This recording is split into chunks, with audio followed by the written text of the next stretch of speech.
Good morning. Welcome to Golden, Colorado, and the first ever International Open RAN Symposium. Give yourselves a hand. This is a remarkable gathering of over 240 individuals here in Golden and 120 virtual attendees from 6 continents, over 21 countries. This is an achievement in and of itself, and I applaud everyone for your efforts to be here today. My name is Jeremy Glenn. I will be your MC for the next 3 days. First, I want to welcome, in addition to the folks in this room, again, the audience that I just mentioned, over 120 people are tuning in virtually online. Welcome to you. Thank you for joining us today and over the next 3 days. We hope you enjoy listening in on the discussions and the topics that we have planned for you in this agenda. For everyone in here, I'll take the next few moments to introduce the facility. As you walked in, you saw all the registration desk at the front. If you have any questions, you can ask myself. Margaret Pinson is flying around here as the organizer of this event, and Julie Cubb, oh, there's Margaret.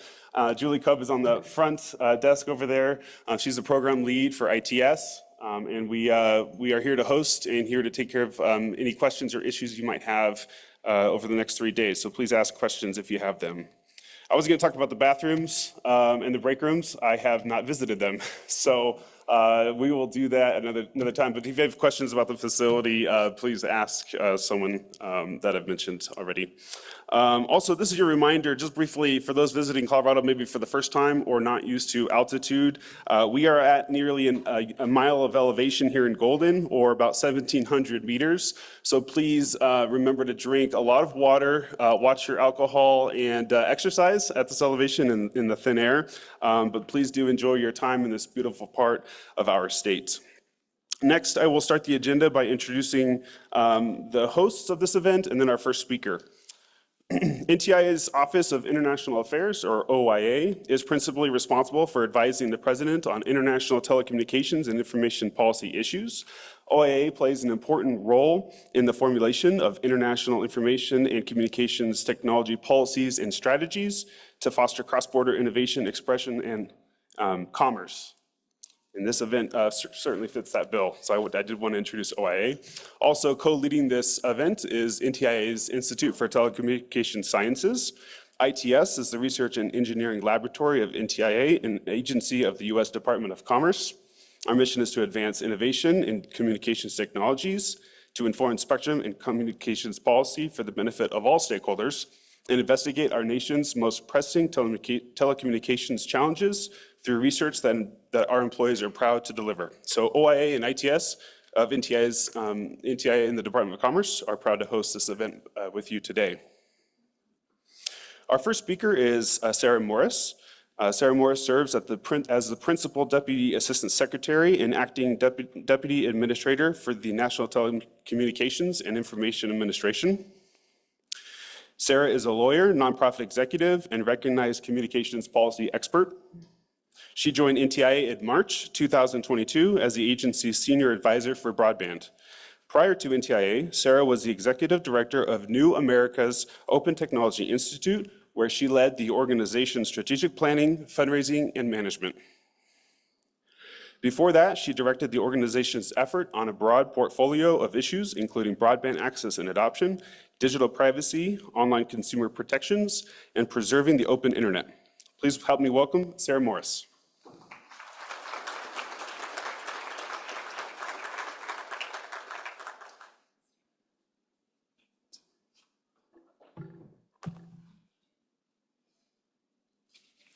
Thank you, Jeremy, and I will echo the thanks to NTIA's OIA and ITS for all of the hard work in making this symposium a reality.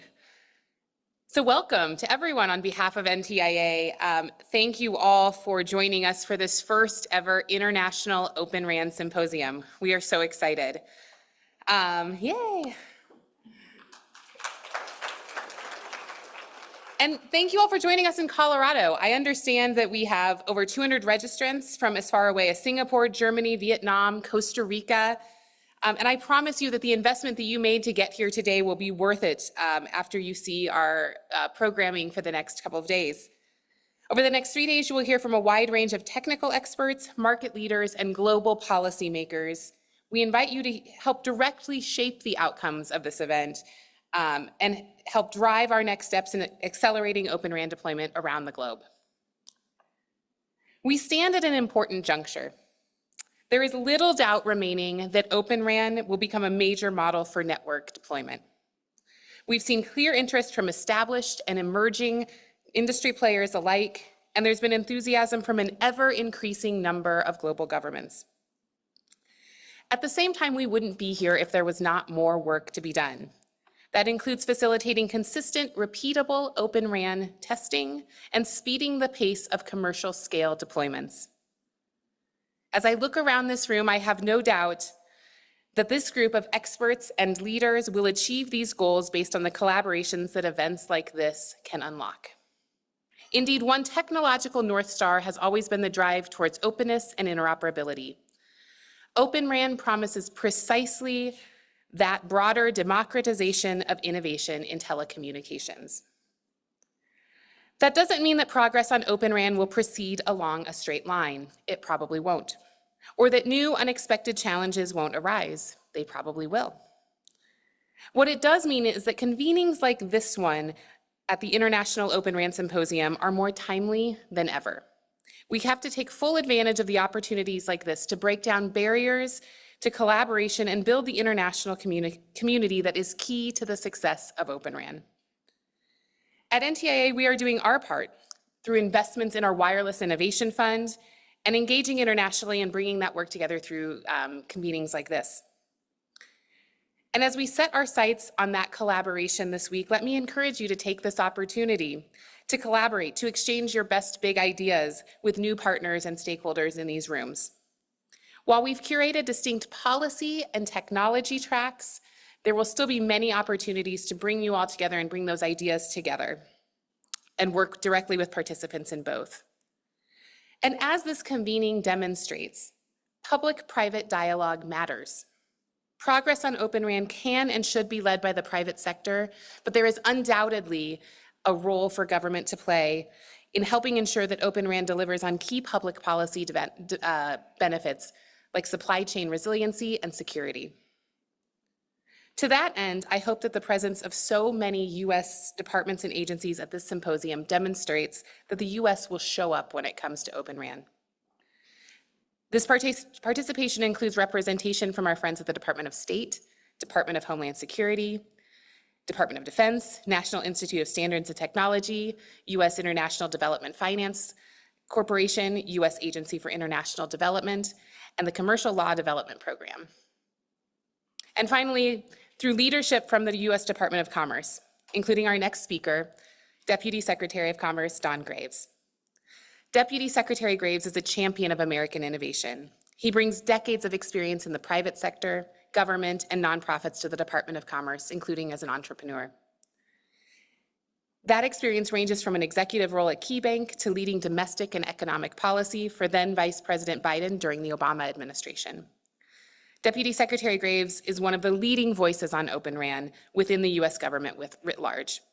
He has been absolutely essential in development of our Open RAN strategy and making our work a reality. And he has encouraged international cooperation in advancing Open RAN, and we are just so thrilled to have his support within Commerce. So please join me in warmly welcoming Deputy Secretary Graves.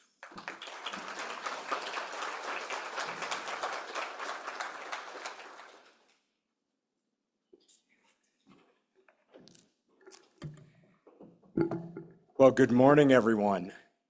I know it's very early or very late for many of you, but I'll try that again. Good morning, everyone. There we go. I'd like to also offer my welcome to all of you who are here in attendance in person or joining us virtually to this inaugural International Open RAN Symposium. I am so pleased to be here, to be able to join you today for this conversation.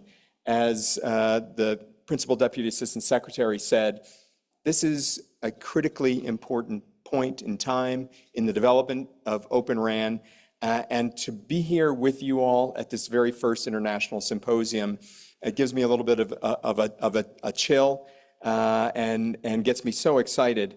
I want to thank the team at NTIA's Institute for Telecommunications Services, or ITS, and its International Affairs Office for making this convening happen. Without their hard work, without that team, this would not have happened.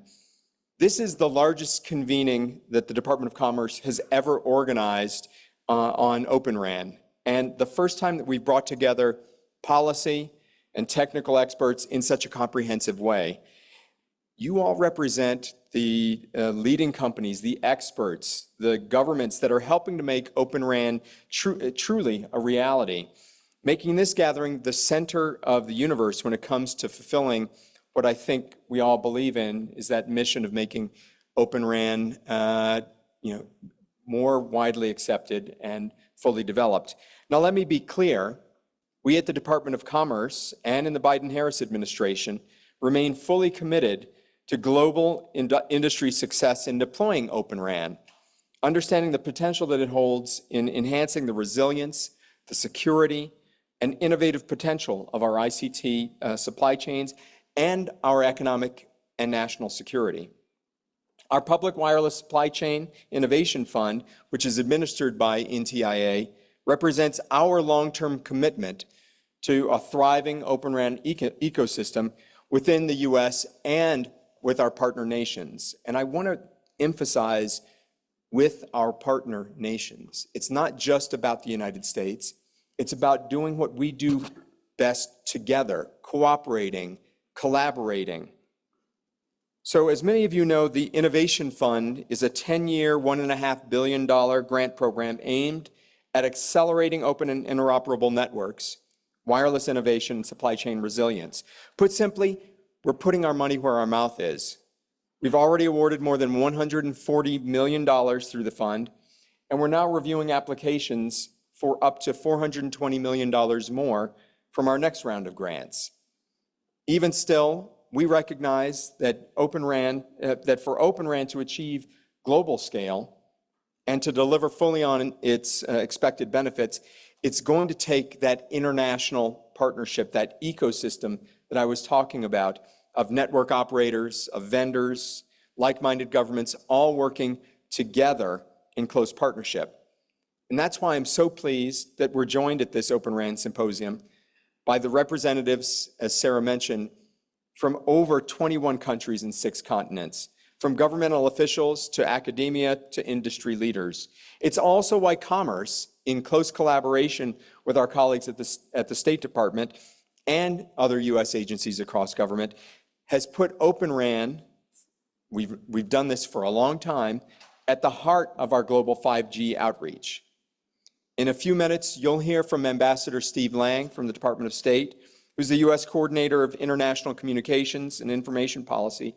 And I want to thank the Ambassador and the entire State Department for their committed partnership with NTIA and the Commerce Department. Without your partnership and your work, your leadership, I dare say we would be nowhere near to having made the progress that we've made.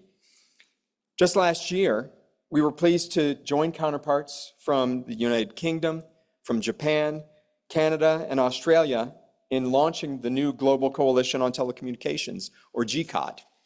GCOT brings together like-minded governments on issues like telecom diversification and 6G, so that we can move more quickly to target more concrete outcomes and more ambitions and be more ambitious in helping industry to overcome the barriers that we see in front of us.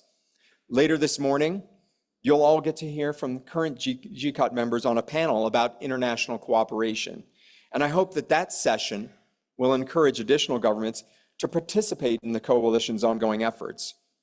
Another panel will unpack the Prague proposals on telecommunications supplier diversity, the first set of international principles regarding the role of governments in promoting developments like Open RAN. The U.S. government and a number of partners in Asia, Europe, and Latin America have already endorsed these groundbreaking principles, and I encourage others to do so as well.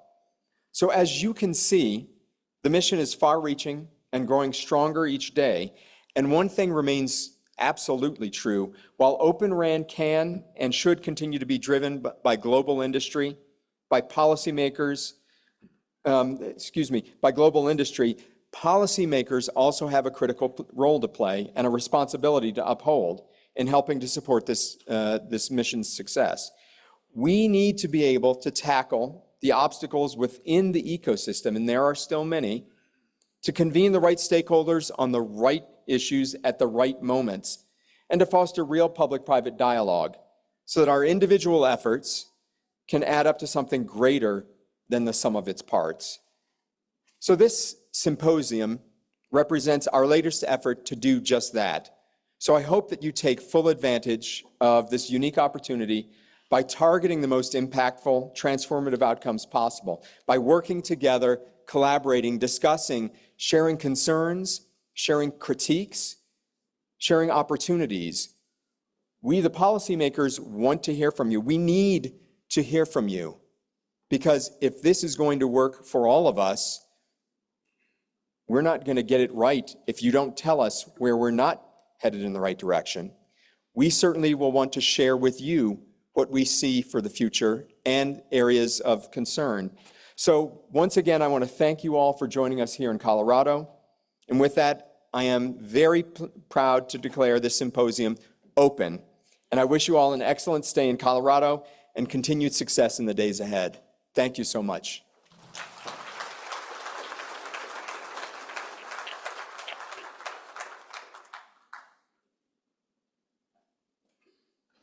Thank you very much, Deputy Secretary Graves. And with that, I will introduce our next speaker.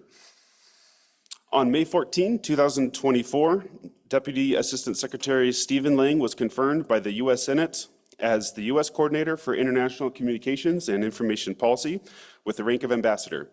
He had served as the Deputy Assistant Secretary for International Information and Communications Policy since November 2022.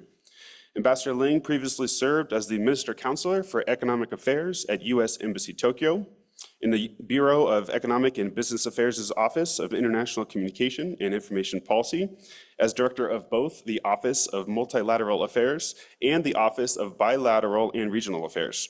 And from 2013 to 2015, as Steve served as the Political Counselor at the U.S. Embassy in Mexico City.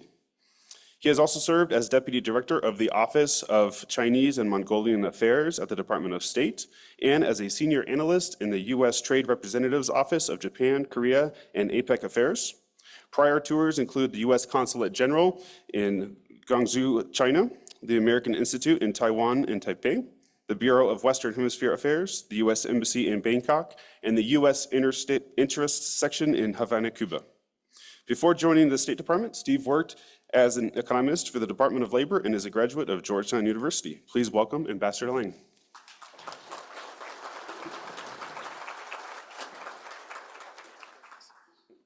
Well, thank you for that exhaustive introduction.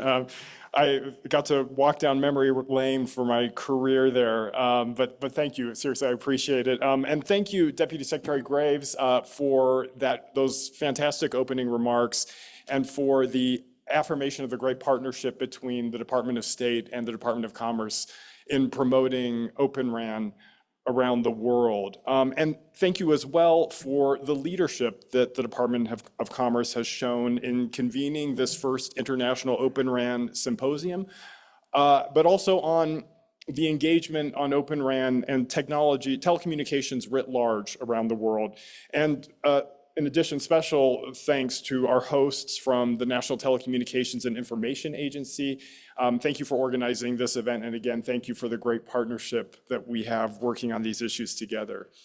As the U.S. Coordinator for International Communications and Information Policy in the State Department's Bureau of Cyberspace and Digital Policy, it's clear to me that the timing for this symposium could not be more perfect. Later, actually next week, diplomats and representatives from the private sector and civil society from around the world will gather in New York City for the UN General Assembly High-Level Week. And this year, digital issues will be front and center of the conversation. As leaders and policymakers talk about closing digital divides, connecting the unconnected, and leveraging new and emerging technologies to accelerate progress towards the Sustainable Development Goals. These are all vital conversations, and it's because these topics are so important that the United States is making digital diplomacy a centerpiece of our foreign policy, in recognition of the fact that technology and connectivity cut across and influence almost every aspect of our daily lives, as well as our critical national interests. The establishment of the CDP Bureau that I work in 2 years ago is a testament to the importance that we at the State Department place on these topics, as well as the United States International Cyberspace and Digital Policy Strategy, which Secretary Blinken launched in May, and which emphasizes an affirmative vision based on digital solidarity rather than digital sovereignty. And so we will be in New York next week, and I suspect some of you will be there too, to promote our shared objective of a secure, rights-respecting digital ecosystem. But a little ways from New York, it is here in Golden, Colorado at the International Open RAN Symposium that people, companies, researchers, and universities and governments can gather to advance a key part of that technology ecosystem. The nuts and bolts, or maybe it's the baseband and the radio units of connectivity are being taken to the next level. You know better than I do what Open RAN brings to the table. You're creating new technologies and developing the existing ones that take us to that next level. And so I'm happy to join you here today and excited to see what the discussions, the panels, the presentations, and the conversations in the hallway this week will elicit. Because good ideas come from all over the world, especially when creative, driven people decide something can be done better and that they're the ones to make it happen. The advances made in Open RAN are the culmination of hard work of individuals and companies from around the world. And its evolution from a good idea in a few years to operational here and now is as sure a sign as any that when there is a need to be met, innovation and collaboration are the way to meet it. As we spend this week diving deep into the advances and innovations many of you have created and sharing the knowledge and expertise, I hope everyone can take a moment to reflect on how far Open RAN has come and congratulate yourselves and each other on the great work being done. I hope too that we can take the energy from this event, from all of us working together towards a common, more sustainable, more open, interoperable future to propel additional work. And I'm also happy to announce that we will continue this work. Building on the excellent foundation here, the State Department will fund the International Open RAN Symposium next year.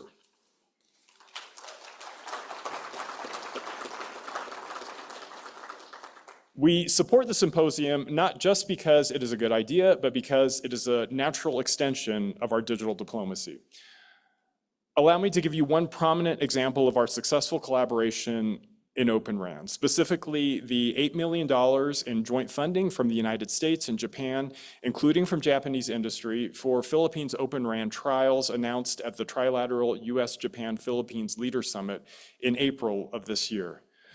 These trials, once commenced, will allow the Philippines mobile network operators to pilot technologies and identify the market opportunities from commercial deployment, thus opening new opportunities for innovation, market competition, increased flexibility, security, and connectivity with a key ally in the Indo-Pacific region.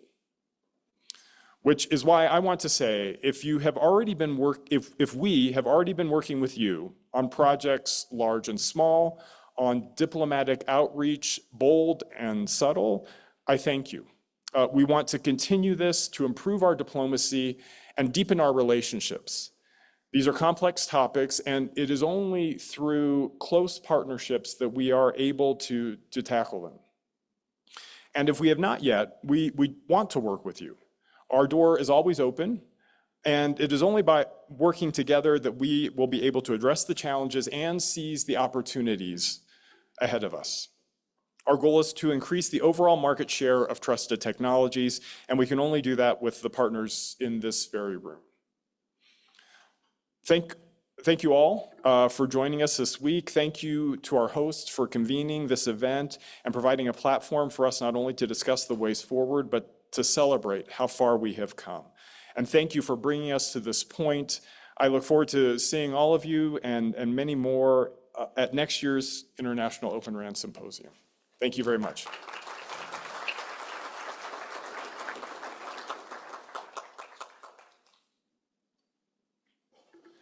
Thank you, Ambassador Ling, and thank you also for your deep expertise and experience, which I was proud to enumerate here in your bio, and which I think is relevant to this gathering. So, and thank you as well for your department's commitment to this event in the future.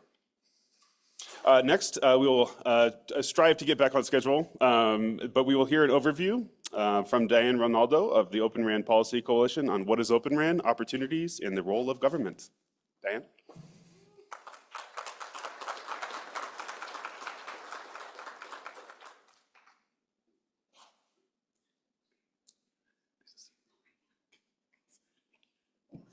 Good morning, everyone. It's so great to be with you today. I'm Diane Ronaldo. I'm the Executive Director of the Open RAN Policy Coalition, and I'd like to thank NTIA.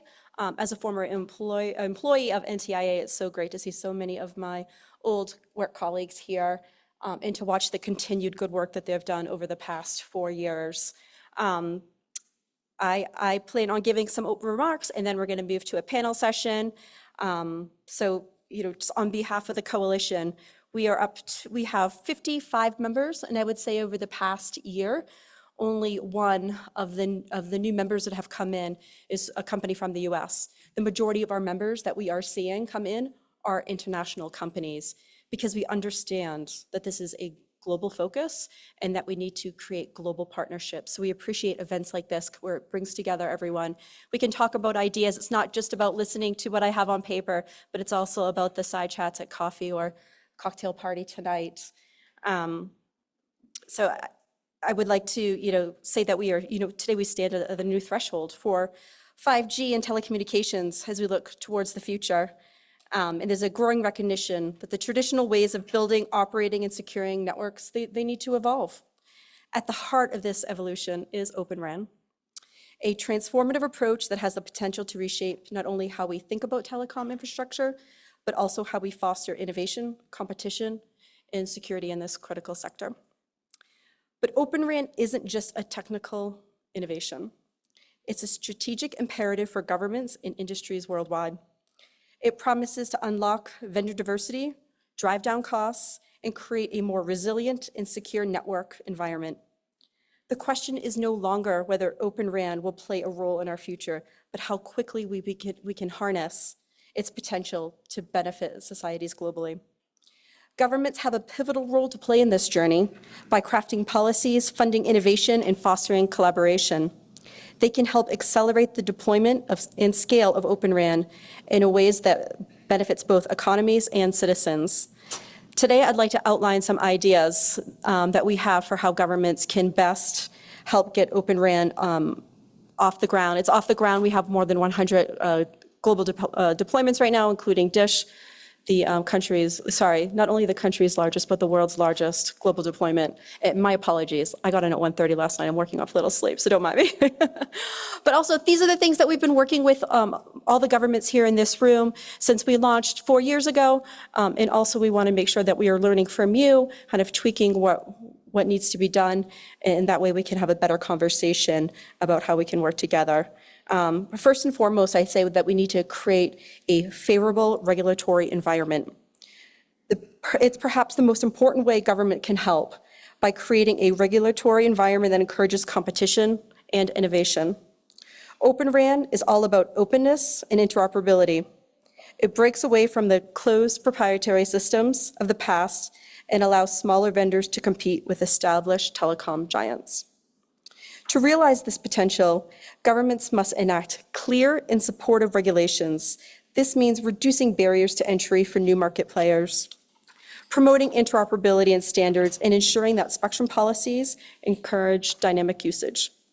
A forward-thinking regulatory framework can serve the backbone of Open RAN, accelerating its development and adoption across regions. The second is supporting research and development. Innovation doesn't happen in a vacuum, you know this. And Open RAN is no exception. Governments have an important role to play in funding research and development. Public-private partnerships can drive advancement in Open RAN technology, bringing it from concept to reality more quickly and effectively. Governments should look to provide grants and funding that encourage collaboration between industry partners, academic institutions, and innovators. Together, they can create the technological breakthroughs that will make Open RAN not just viable, but preferred choice for telecom operators around the world. And I think what NTIA has done with the Innovation Fund is an excellent example of how they're using this money to bolster Open RAN, not just here in the United States, but globally as well, and for global companies. Third is spectrum. It's the lifeblood of our industry. One of the key enablers of Open RAN is the availability of spectrum. Governments must take a proactive role in ensuring the sufficient spectrum is made available for Open RAN development. You want more Open RAN? Let's find new spectrum bands to build on. Fourth, global standards and international cooperation. Open RAN is a global initiative, and governments must work together to create harmonized standards. This ensures that Open RAN networks deployed in one region can operate with those in another, fostering a truly global telecom ecosystem.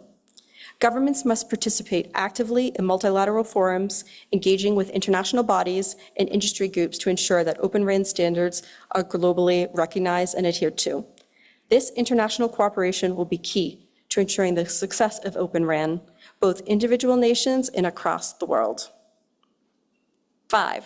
I have 9, so you can count down with me. 5, incentivizing Open RAN adoption. Incentives matter, and they make a difference.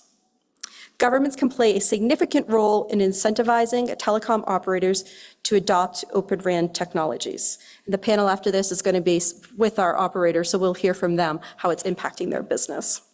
And this is especially true in rural areas and underserved areas.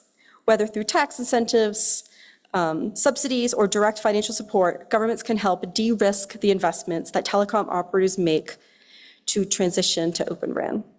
By providing financial incentives, particularly for early-stage developments and deployments, governments can create the momentum needed to make Open RAN a mainstream technology. This is especially important for smaller operators that may lack the resources of their larger counterparts, but are just as critical to the success of the Open RAN ecosystem. 6, building local manufacturing and supply chains. In addition to financial incentives, governments can foster the development of local manufacturing and supply chains for Open RAN hardware and software. This not only supports national industries, but also helps build a more secure and resilient supply chain for telecommunications infrastructure. By offering incentives for domestic production, governments can ensure that Open RAN technologies are built and maintained in a way that aligns with national security goals.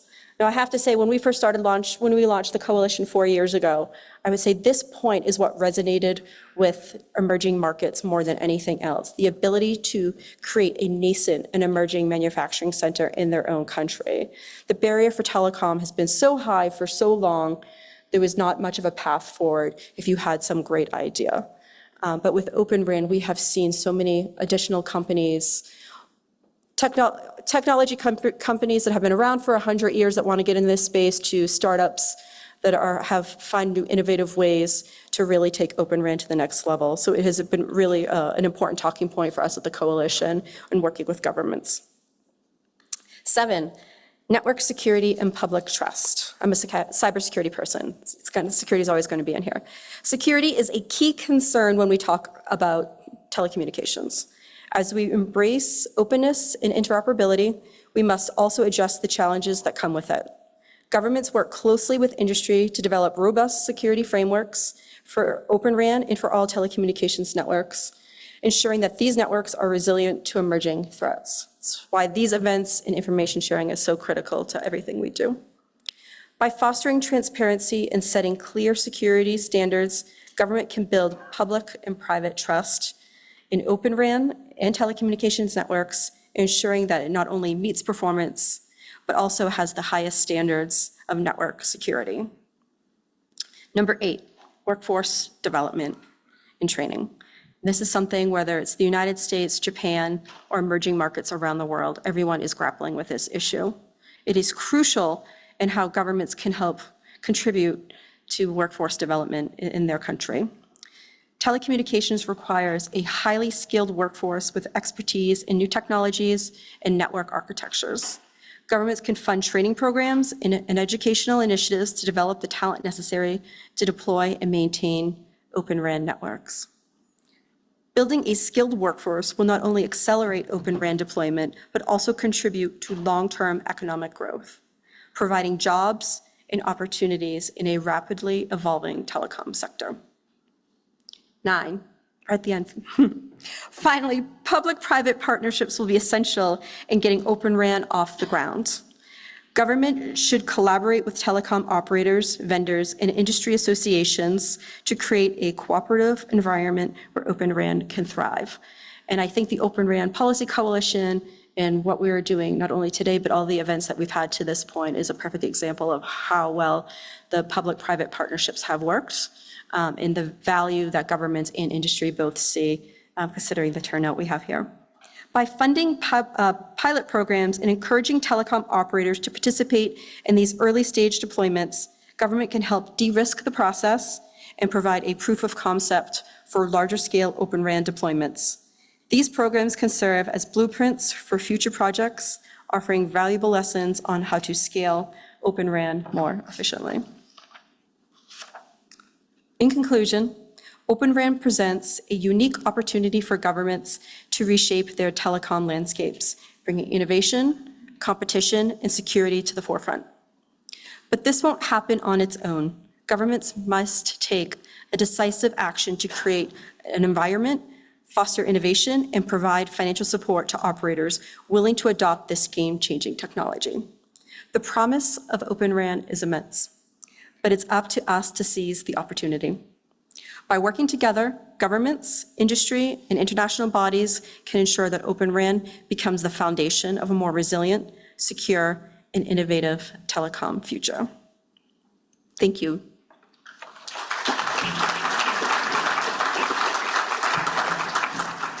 You want to come? Thank you, Diane. And now at this time, we'll transition to the panel. So please, if you're on Diane's panel, please come forward. Do you want me to? Just in case. Chris Boyer, Svetlana Met, Robinson, and Winhai.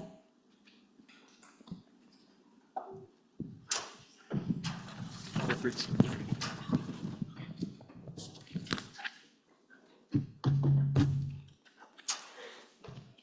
Hi. Yeah. Just tired.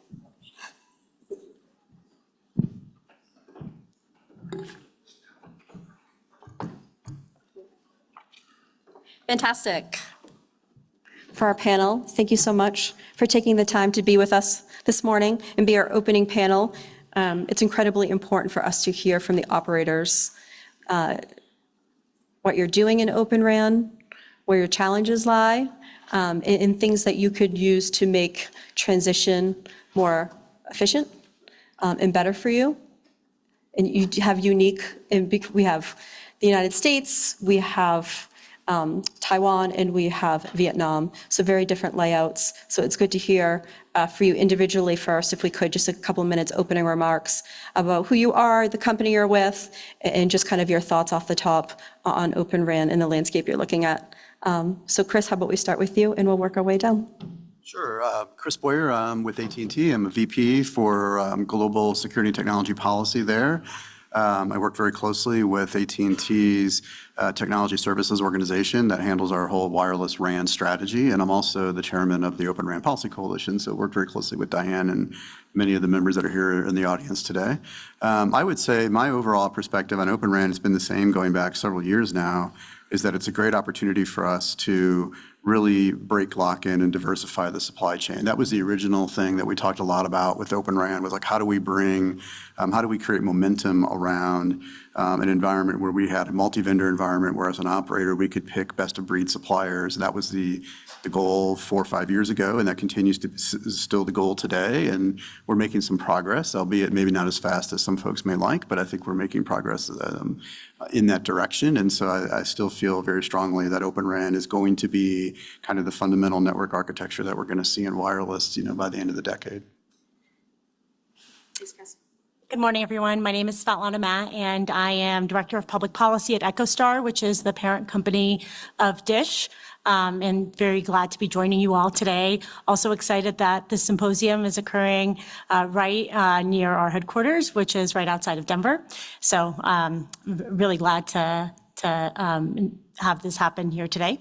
And at EchoStar, we are very proud that we have built the nation's and world's first standalone 5G cloud-native Open RAN network, currently serving more than 73% of the US population with more than 20,000 towers deployed. And having brought Open RAN to scale in the US, we are very committed to building a more robust Open RAN ecosystem, both domestically and abroad. And so looking forward to speaking with you all today about some of our efforts and work in that respect and how we're contributing to the ecosystem. Thank you again. Thanks. Yeah, good morning, everyone. My name is Hai. I am the Director of Innovation and Technology and Network Strategy Center in Viettel Network Corporations. As you may know, Viettel Group is a global operator. We have footprints in 10 countries in the world with more than 130 million subscribers. Viettel Group had multiple subsidiaries companies, and we are Viettel Network who responsible for the making network strategy, also network investment and rollout for telecom and IT infrastructures in Vietnam and 10 overseas markets. Currently, we have about 60,000 sites in Vietnam with a population coverage more than 90%. And most of the equipment now is based on the DRAN architecture. But with 5G, we are very hurry to roll out the network, and we will have few hundreds of GNB deploy following Open RAN architecture at the end of this year. In addition to the network side, we also have the telecommunication. We also develop telecommunication equipment by ourselves in Viettel High-Tech, and the R&D company belongs to Viettel Group, follows the Open RAN architecture from 2020, and we already developed some product for macro cell in trial in Vietnam for about 2 years later. Yes. Just thank you. I'm very happy to sharing our vision in Open RAN era. Yeah. That's great. Thank you. I'm Robinson with Chunghwa Telecom, which is the leading operator in Taiwan. Currently, I am responsible for the 5G private network in southern part Taiwan. And I was previously responsible for the design and planning of Chunghwa Telecom's Taiwan-wide 4G and 5G consumer network. Chunghwa Telecom is the largest integrated telecommunication service provider in Taiwan, with leading fixed communication, mobile communication, and broadband and internet services. Chunghwa Telecom also provide communication and information technology to our enterprise customer with its 5G private network and cybersecurity and IDC capabilities. Chunghwa Telecom launched 5G commercial service on July 2020. What we have achieved in 5G year. First, Chunghwa Telecom's 5G download speed rank among the top 10 in the world. And second, up to 85% of Chunghwa Telecom's 5G base stations are all C-RAN architecture. That is centralized RAN architecture. So we can say that we are ready to move to cloud RAN base. And third, Chunghwa Telecom's mobile data traffic per 5G subscriber is about 40 gigabytes per month. I think this value is much higher than the global average of 21 gigabytes per month. Comparing with consumer 5G, we think 5G has even bigger impact on enterprise sector. Currently, Chunghwa Telecom has deployed quite a few 5G private networks by using O-RAN equipment, with cooperating with Taiwan O-RAN manufacturers. And in Taiwan, we observe that O-RAN has a strong growth momentum in 5G private network market. That's all. Thank you. Great, thank you so much for the introductions. Robinson, if I could stay with you for a second. What are some, I know that you're looking at deploying Open RAN, so what are some of the current challenges that you're seeing integrating a legacy network in terms of interoperability and integration? Okay. Thank you, Diane. Regarding the challenges that we faced, I would like to mention the 3 key points. The first one is the stability.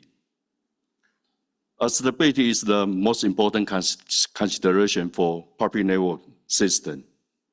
And according to our experience, especially in our 5G private network experience, there is uncertainty about the performance and stability of network element, especially from multi-vendor after they are integrated. So the first one I think is the stability. The second challenge I think is the NSA architecture. We all understand that most of operators in the world all adopt NSA architecture so far. And this will limit the development of O-RAN equipment. As we know that in the NSA architecture, 5G and 4G has quite high cooperation. We have different manufacturers from 4G and 5G, then there would be some performance degradation. And the third is the OPEX uncertainty. A telecom operator may need to play SI role and may need to invest more OPEX in the network performance and maintenance, and also the multi-vendor software integration, and also the hardware expansion. Maybe the interoperability between different vendors we should take care. So I would like to mention, in summary, to me, 3 key challenges may be the stability and the NSA architecture and the OPEX uncertainty. Okay, thank you. Thank you, Robinson. Tan, I see you shaking your head over there in agreement. Can you add to what you've been facing as you're going through a build? On my point of view, I totally agree with Mr. Robinson about the second point that he mentioned. We also face a similar problem in our network, that we almost deploy our 4G network based on the DRAN with the traditional major vendors such as Ericsson, Nokia, and frankly, I don't think the traditional vendors, they push much resource to support us in Open RAN deployment as we expect. Yeah. That is the main reason. And I also share the idea with Mr. Robinson about the performance of Open RAN. As you know, we already deploy and test the Open RAN architecture in our network, but we found out that the performance today with some very important key features maybe is a little bit lower than compared to the current the legacy solutions from major vendor. We think that is about for example, some very important features such as massive multi-user MIMO is maybe downgrade the performance about 10 to 20%.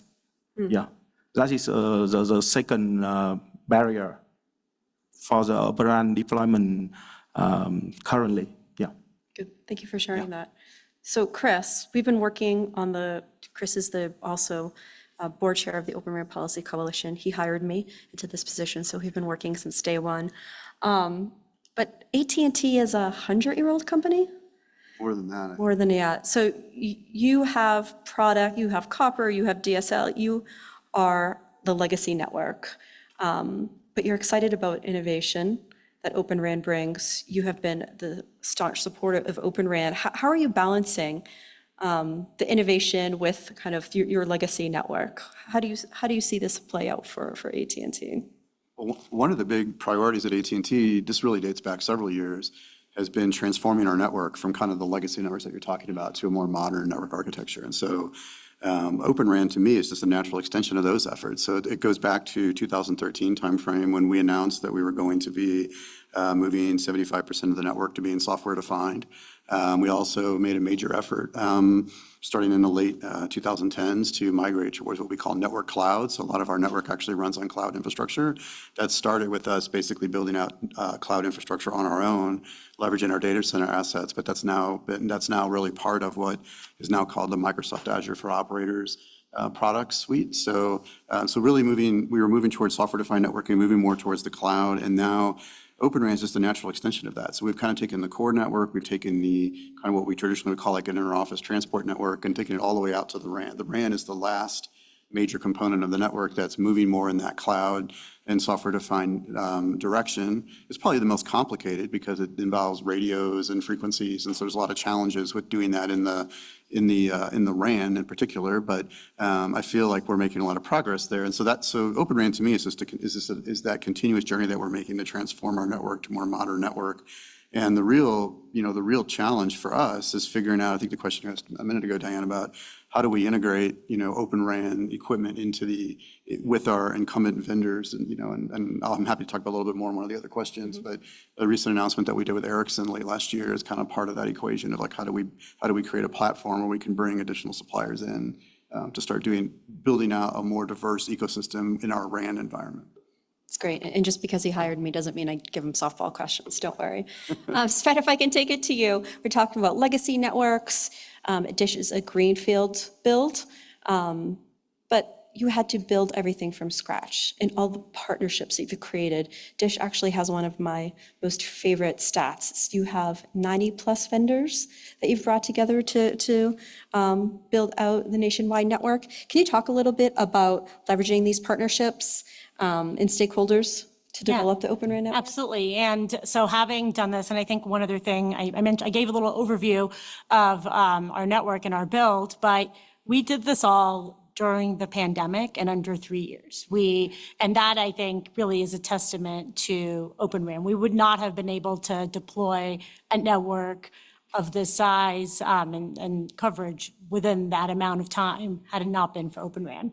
And there were a lot of lessons learned. And so given the pandemic, you're facing workforce challenges, supply chain, constraints, and yet we were still able to do this and partnered with this broad range of vendors, which I think,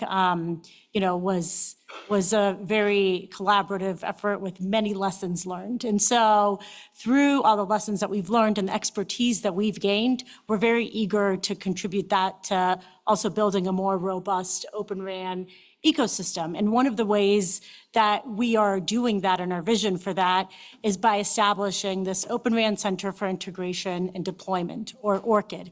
And we were able to do this thanks to a $50 million grant from NTIA, from the Public Wireless Supply Chain Innovation Fund, that we were awarded in January. And within the 6-month timeframe that we committed to doing this, we stood the lab up in the middle of July, so it's operational now, and vendors and other stakeholders can come and test their Open RAN solutions, again, both in our lab, but then also against a commercial-grade standalone 5G network, against our network, to see how those solutions would work in a real environment. And that is really one of the distinguishing factors of the lab and of ORCID, of the center. And so we think that this will be really important for partnering with a broad range of participants to build a more robust Open RAN ecosystem in several ways. So first, to set up the lab, we partnered with a range of consortium partners, Mavenir, Fujitsu, Broadcom, as well as a range of technology partners. There will be many participants that can come and test their O-RAN solutions,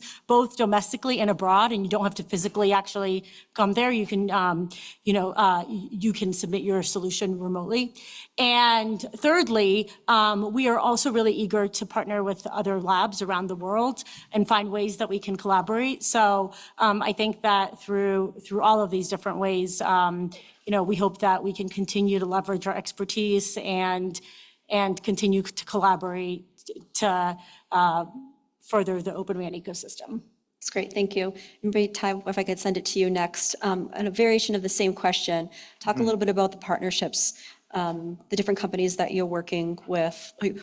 What's exciting to you right now as you look to build Open RAN out through Vietnam? Yeah, thank you for the question. Yeah, our strategy to deploy Open RAN may be a little bit different from the other operator. You know that we have the in-house RAN R&D division, so that we can start from utilizing this department. Our strategy is based on 3 main steps. The first main step that our in-house department announced and the product that we will follow Open RAN architecture. And as you know, we registered and was the member of Open RAN Alliance from 2020. This is the first step. We start from our in-house R&D team. The second step, we will boost up and enrich our community and also ecosystem by cooperating with partners to research and integrate and deploy in our real network. We already put 2 provinces and at least about nearly 1,000 GNB for the research with our in-house product and also cooperating with the other partner.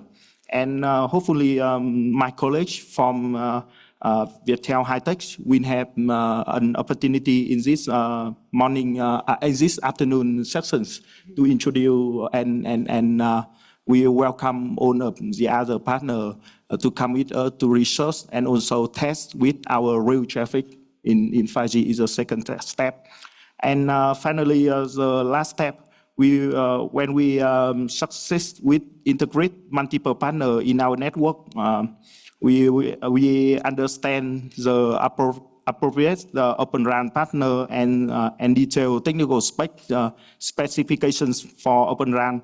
We would turn to define the technical requirement for the traditional vendor, follow our standard to in our equipment investment bidding in a larger scale deployment in the future.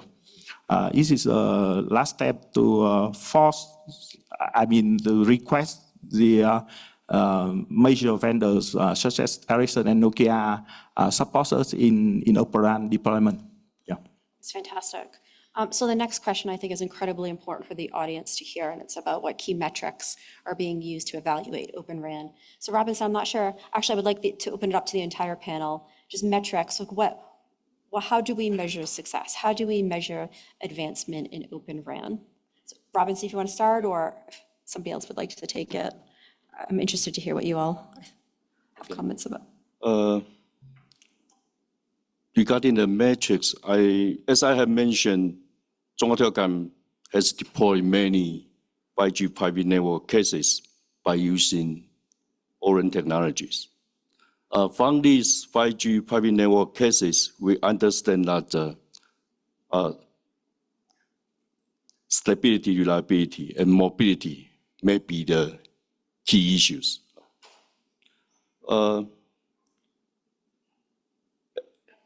As we know that the typical cell availability value of traditional RAN is about 99.5% or to some extent. And compared with a traditional RAN equipment, we think that ORAN still has a room for improvement. And the second I want to talk about is the mobility. We know that handover is a key function for mobile network. Regarding handover in the Russian time, the typical value of traditional RAN is something like 70 to 80 milliseconds. And when we talk about the packet loss rate during handover, we know that the traditional RAN may be considered with no loss, since there is data redirect function in the traditional RAN. But when we look at the ORAN, the typical packet loss during handover is something like 20 to 60% packet loss rate. And so I want to say that the key metrics for Zhonghua Telecom for adopting the ORAN is maybe the stability and the mobility concern. That's all. Thank you. Thank you. Yeah, Chris. So a couple thoughts on metrics. So I saw there was a recent Del Oro report that came out that talked about Open RAN would reach 20 to 30% of the market by 2028. So I think one way you can measure market success is like what's the penetration for Open RAN in the radio access market. If those numbers are correct, 20 to 30% by 2028 would be a tremendous success for Open RAN, given where it came from, back earlier this decade, where it's really just it was a marginal player in the overall RAN market. So I think there's a lot of forecasts that are predicting a lot of success there. So I think measuring kind of where it is in the marketplace is one way. From an operator perspective, I think this ties into the comments that were just previously made. The key metric we always look at is KPIs, right? It's performance. How does the ORAN network, how does using different vendor combinations, what kind of performance can it deliver? It's going to have to deliver the same type of performance that we get from the incumbent vendors in order to be successful. So ultimately, I think that's going to happen. One of the key ways you can measure progress there is the number of vendor combinations that are being integrated together. That's one of the reasons we, I think we haven't talked about this, but most folks here in the crowd are probably familiar with this, but we recently received a grant with Verizon to create what we're calling a cord, which is our version of ORCID, I guess, trying to bring in a lot of different vendors to test different combinations with one another. So testing different radios with different basebands and different software solutions and things like that, so that we can start to test that. So the more of those vendor combinations are tested and integrated and can meet the operator KPIs and different performance requirements, the more that happens, that will open the door for those combinations to eventually be deployed in the network. So the combination, I think, of overall, market and kind of where ORAN stands in the marketplace, plus the numbers of integrations that are happening and the success of those integrations and deployments are another way to measure kind of where we are in the Open RAN standpoint. That's great.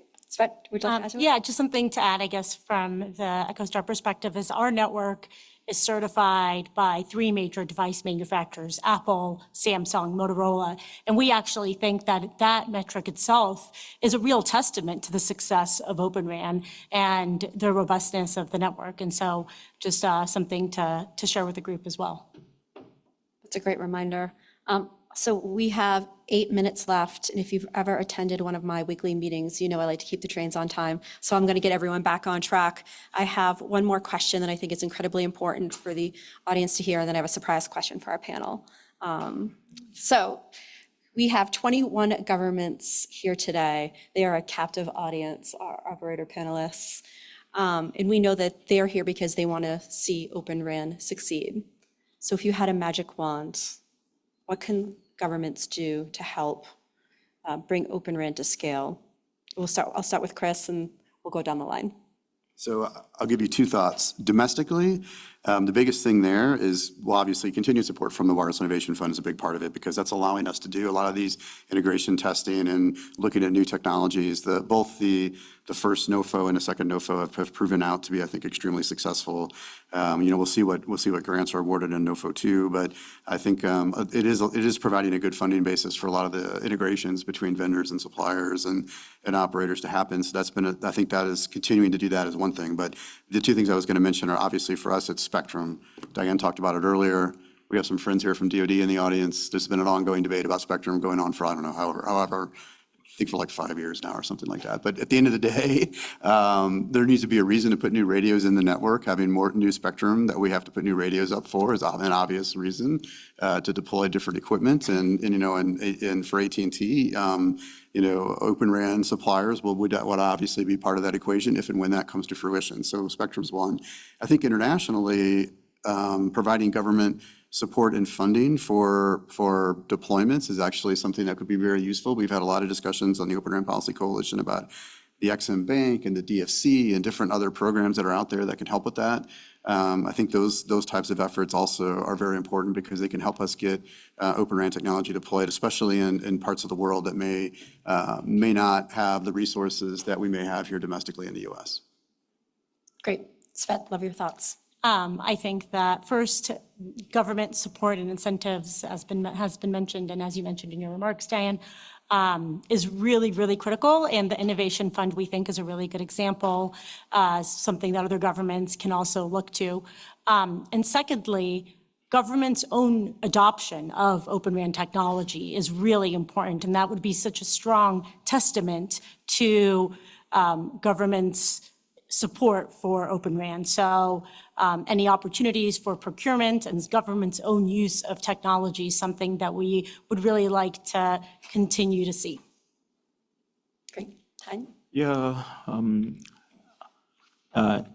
in my opinion, I think there are two important strategies that the government can help the operators. The first thing is about the frequency, the spectrum. You know that in our country, the spectrum for the consumer market is about is now enough for the 3 operators, but it's just enough for the consumer. But for the enterprise, in this field, Open RAN is easier to deploy. But we don't have the frequency for the enterprise applications. That's the reason why I think this is very urgent in our case that the government can release the frequency for the enterprise application. Great. This is the first thing. The second thing, I think. The government should define the security standard for the industry. It makes the other companies believe in the technologies and have the confidence to moving forward quickly. Yeah. If our equipment or the other product can follow and meet the target for the standard, for the security, it's easier for the technology adoption in the future. Yeah. That's great. One thing that we've learned with the coalition, I'm not sure where Alex is. I know he's here someplace. We've met with, hey, Alex. We've met with 80 governments at this point, Alex. And different governments have unique needs, but from comments, a lot of the operators have the same needs with spectrum frequencies, so I appreciate your comments on that. Robinson, last but not least, what can the Taiwanese government do for you? We're taking notes. Thank you. I think this very serious issue. And currently, Chunghwa Telecom has deployed quite a few 5G private network. And we cooperate with a number of Taiwan ORAN manufacturers, including the ASCII and Pegatron and Compo, WNC, and QCT, and also the Savia. Savia is the Taiwanese 5GC vendor. And I must say that among these cases, part of it is supported by Taiwan government. And we secure the budget from government to deploy the ORAN equipment in the real field. So this helps Chunghwa Telecom to understand more of the ORAN equipment performance and what we should pay attention for deploy the ORAN. So maybe government support, especially funding to help Taiwanese ORAN vendor, I think is a key issue. And the second I want to mention is that the unified single 6G standard. I think this might be a key issue.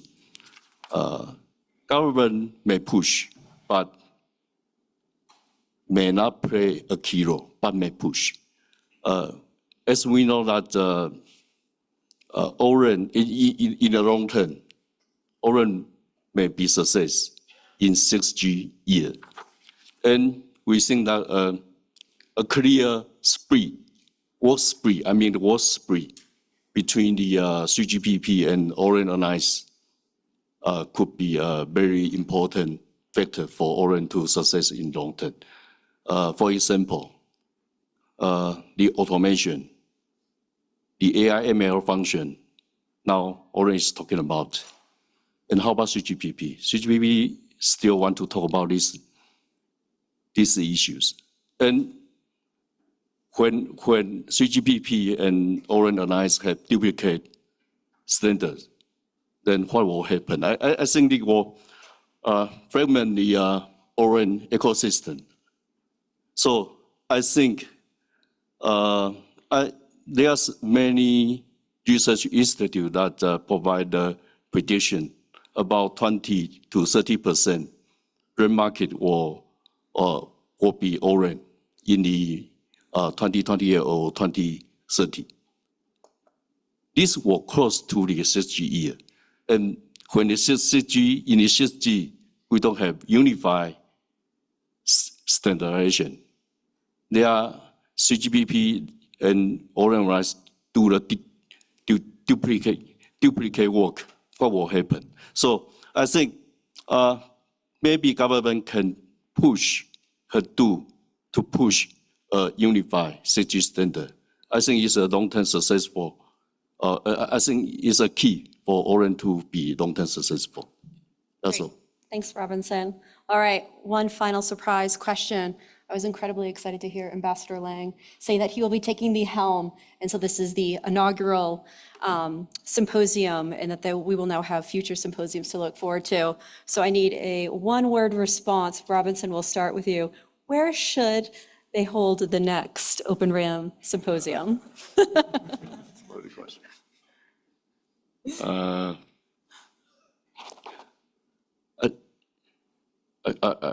Sorry, I want to clarify the question. All right, we'll start with Chris. Chris, where should we hold the second Open RAN symposium? We'll give you some time to think about it. I'm trying to think of some like very exotic place. I don't know. Maybe Australia. Australia, that's a good one. We should move to Asia. Iceland? Asia. Asia. As a Colorado-based company, I'm biased, and I think this is a great location. I think Taipei is a wonderful place too. That's fantastic. Thank you so much. We appreciate your time, operators, and your insight. It's It's been incredibly insightful, and I appreciate Jeremy for the opportunity to host this panel today. Thank you. Thank you. Thank you, Diane. Thank you to all the panelists.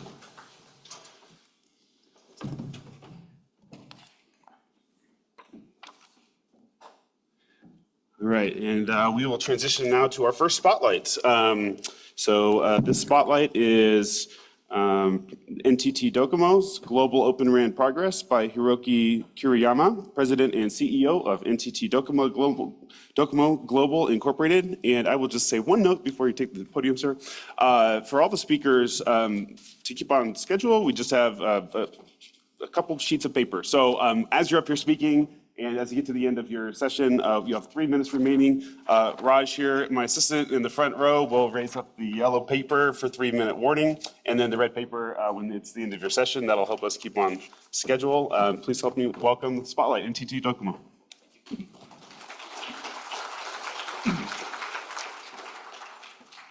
Thank you for a nice introduction. I want to have a blue card, not the yellow and red. And by Ambassador and Deputy Secretary and all of the OLAN comrades, I am very much encouraged to realize open and trusted communication and data flow all over the world. I want to enjoy this challenge with all of you.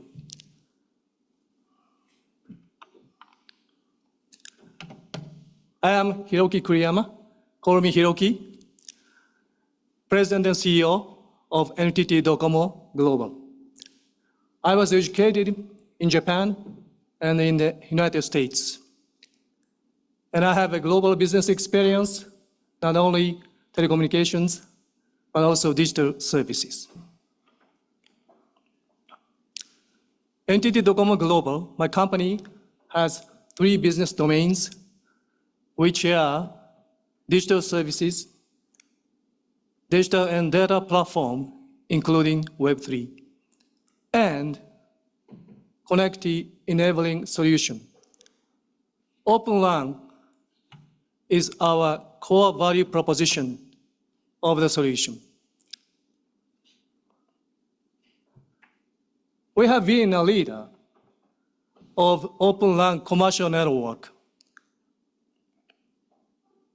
Looking back to 2010, 14 years ago, I born at that time. Of course, you are born. You have a life. So you can remember, we implement cross-vendor RAN for 4G network. And then 2018, we established ORAN Alliance as a founding member, with some of them sitting here. In 2020, we deployed world's first ORAN compliant multi-vendor 5G commercial network. And last year, we introduced our Open RAN brand, ORX, OREX, and started to operate ORX RAN and ORX SMO on our commercial 5G network.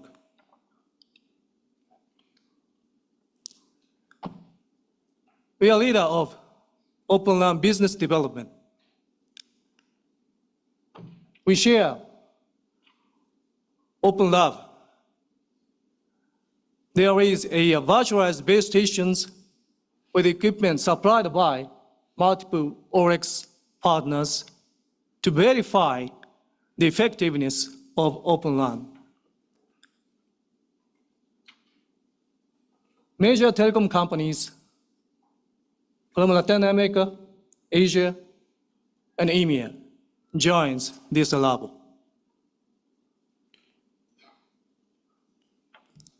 As I said, we set up our Open RAN brand, ORX. And this spring, we established a strategic arm to deploy our Open LAN to the world. The name is ORX SCI. SCI is a abbreviation of solution and innovation. But if I know beforehand this year's Emmy Awards result, I would have picked up ORX Shogun. How about that? Do you love that? Yes. Do you want to prefer ORX SCI? Please raise your hand. ORX Shogun, please raise your hand. Oh, there's another candidate. Please let me know after the presentation. And we have many reliable partners. There are 16 ORX partners for VLAN, RIC, OSS, and MNO, or management and orchestration. As you see, there are a lot of US companies. 75% are US-based. Don't you clap your hands?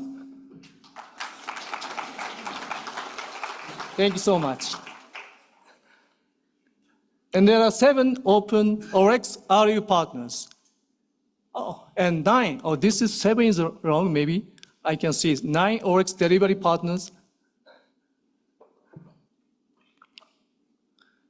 Thanks to ORX delivery partners, we are ready to deploy Open LAN in more than 30 countries. We can cruise them with our partners. I want to clarify values of ORX Open LAN. 3 benefits of ORX packages. The first one is decrease by 30% of TCO, total cost of ownership. We do business, and our business partners place important position to TCO. And the power consumption is the second one, 50% decrease to adopt the latest deployment, equipment, and also equipment consolidation required.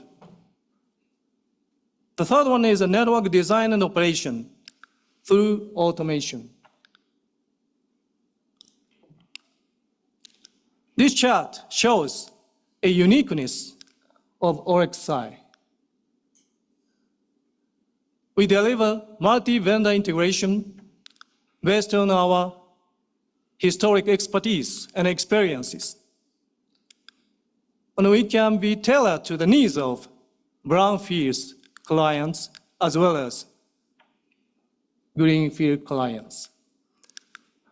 These 2 features, multi-vendor integration and also brownfield adaptation, can push us up to the first quadrant in this chart.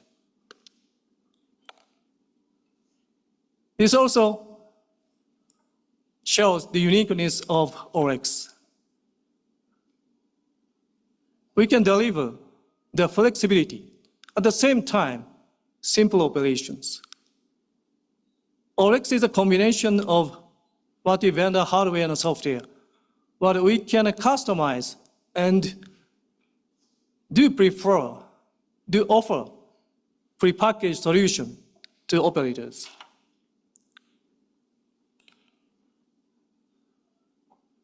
The enhancing intelligence is already drawn on our roadmap.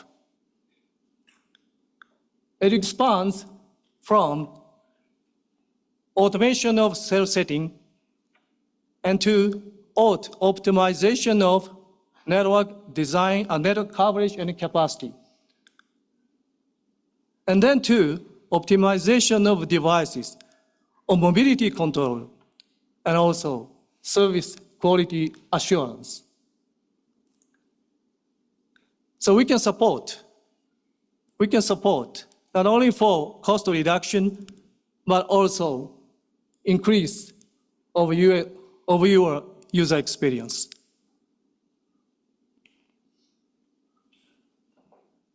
The final part has come. I'm going to talk more about the time is in a constraint. So the last agenda is global reach. We offer ORX globally, but focusing on Indo-Pacific region. That's the core for our business and also national security maybe.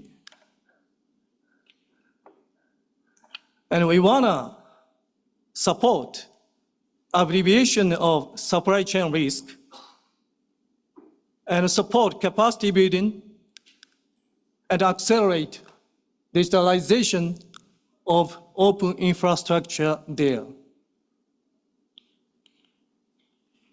I want to show you the latest achievements.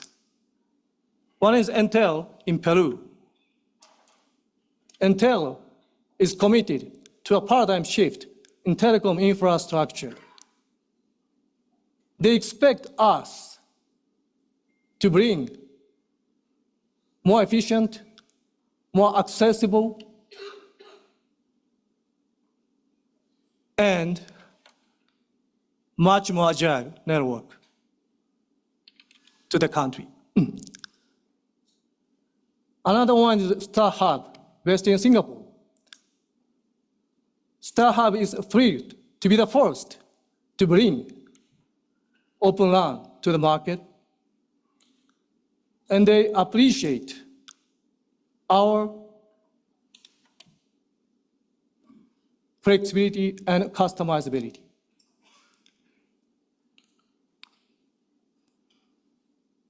Today, I'll make two announcements. These are good news for Open LAN community. One is the indoor Open LAN solution. I understand when I meet a lot of clients, there is a growing demand for indoor LAN communication environment to meet their customer needs. So we are scheduled to introduce to a high-rise complex building our Open LAN within this fiscal year. The site is located in center city of Tokyo, where more than 4,000 people work during the day, mostly daytime, but sometimes at midnight.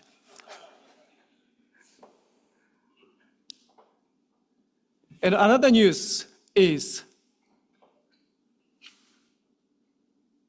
Docomo Pacific, our telecom operator in Guam, is a clear plan to deploy public space Open LAN network also within this fiscal year. This is our strategic move to deploy our Open LAN to the Pacific Islands region.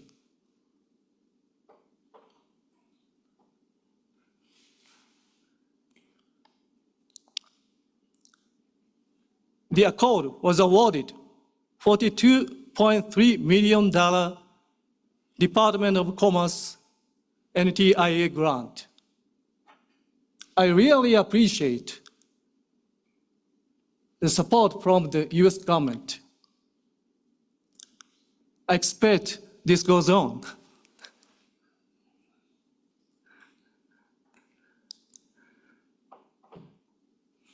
At the very end, I'm gonna say again, I'm gonna make a contribution to open and trusted society. So ORX offer true Open LAN. I say truly Open LAN, and focusing on in the Pacific region. I'm very much happy I devote myself to this challenge with all of you. Thank you so much.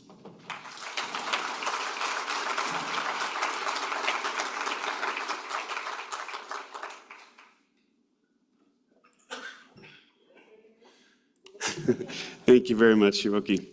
Okay, let's see. It's our first break. We're a couple minutes early. Thank you to our speakers for this morning. We will reconvene at 10:50. I will note, I found the bathrooms. Go around the hallway, and it's on your left if you haven't been there yet. The other thing is Wi-Fi. We will have Wi-Fi information on the screen. And take note of that in case you're having any connectivity issues. Please feel free to use the Wi-Fi. We'll reconvene at 10:50 a.m. Mountain Time. Thank you. Welcome back, ladies and gentlemen, to the 1050 panel. Excuse the typo in the agenda. So our 1050 panel is on international cooperation by governments in Open RAN, and I will hand it over to the moderator, Brian Larkin, NTIA.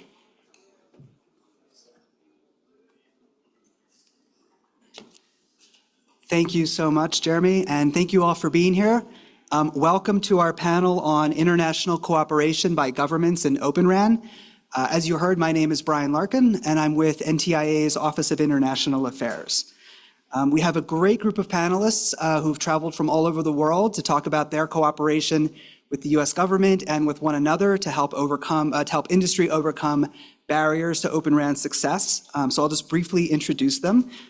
To my left, we have Mr. Jeff Carr from our Department of State, which, as you heard earlier, works very closely with us at NTIA and other interagency partners on these priorities.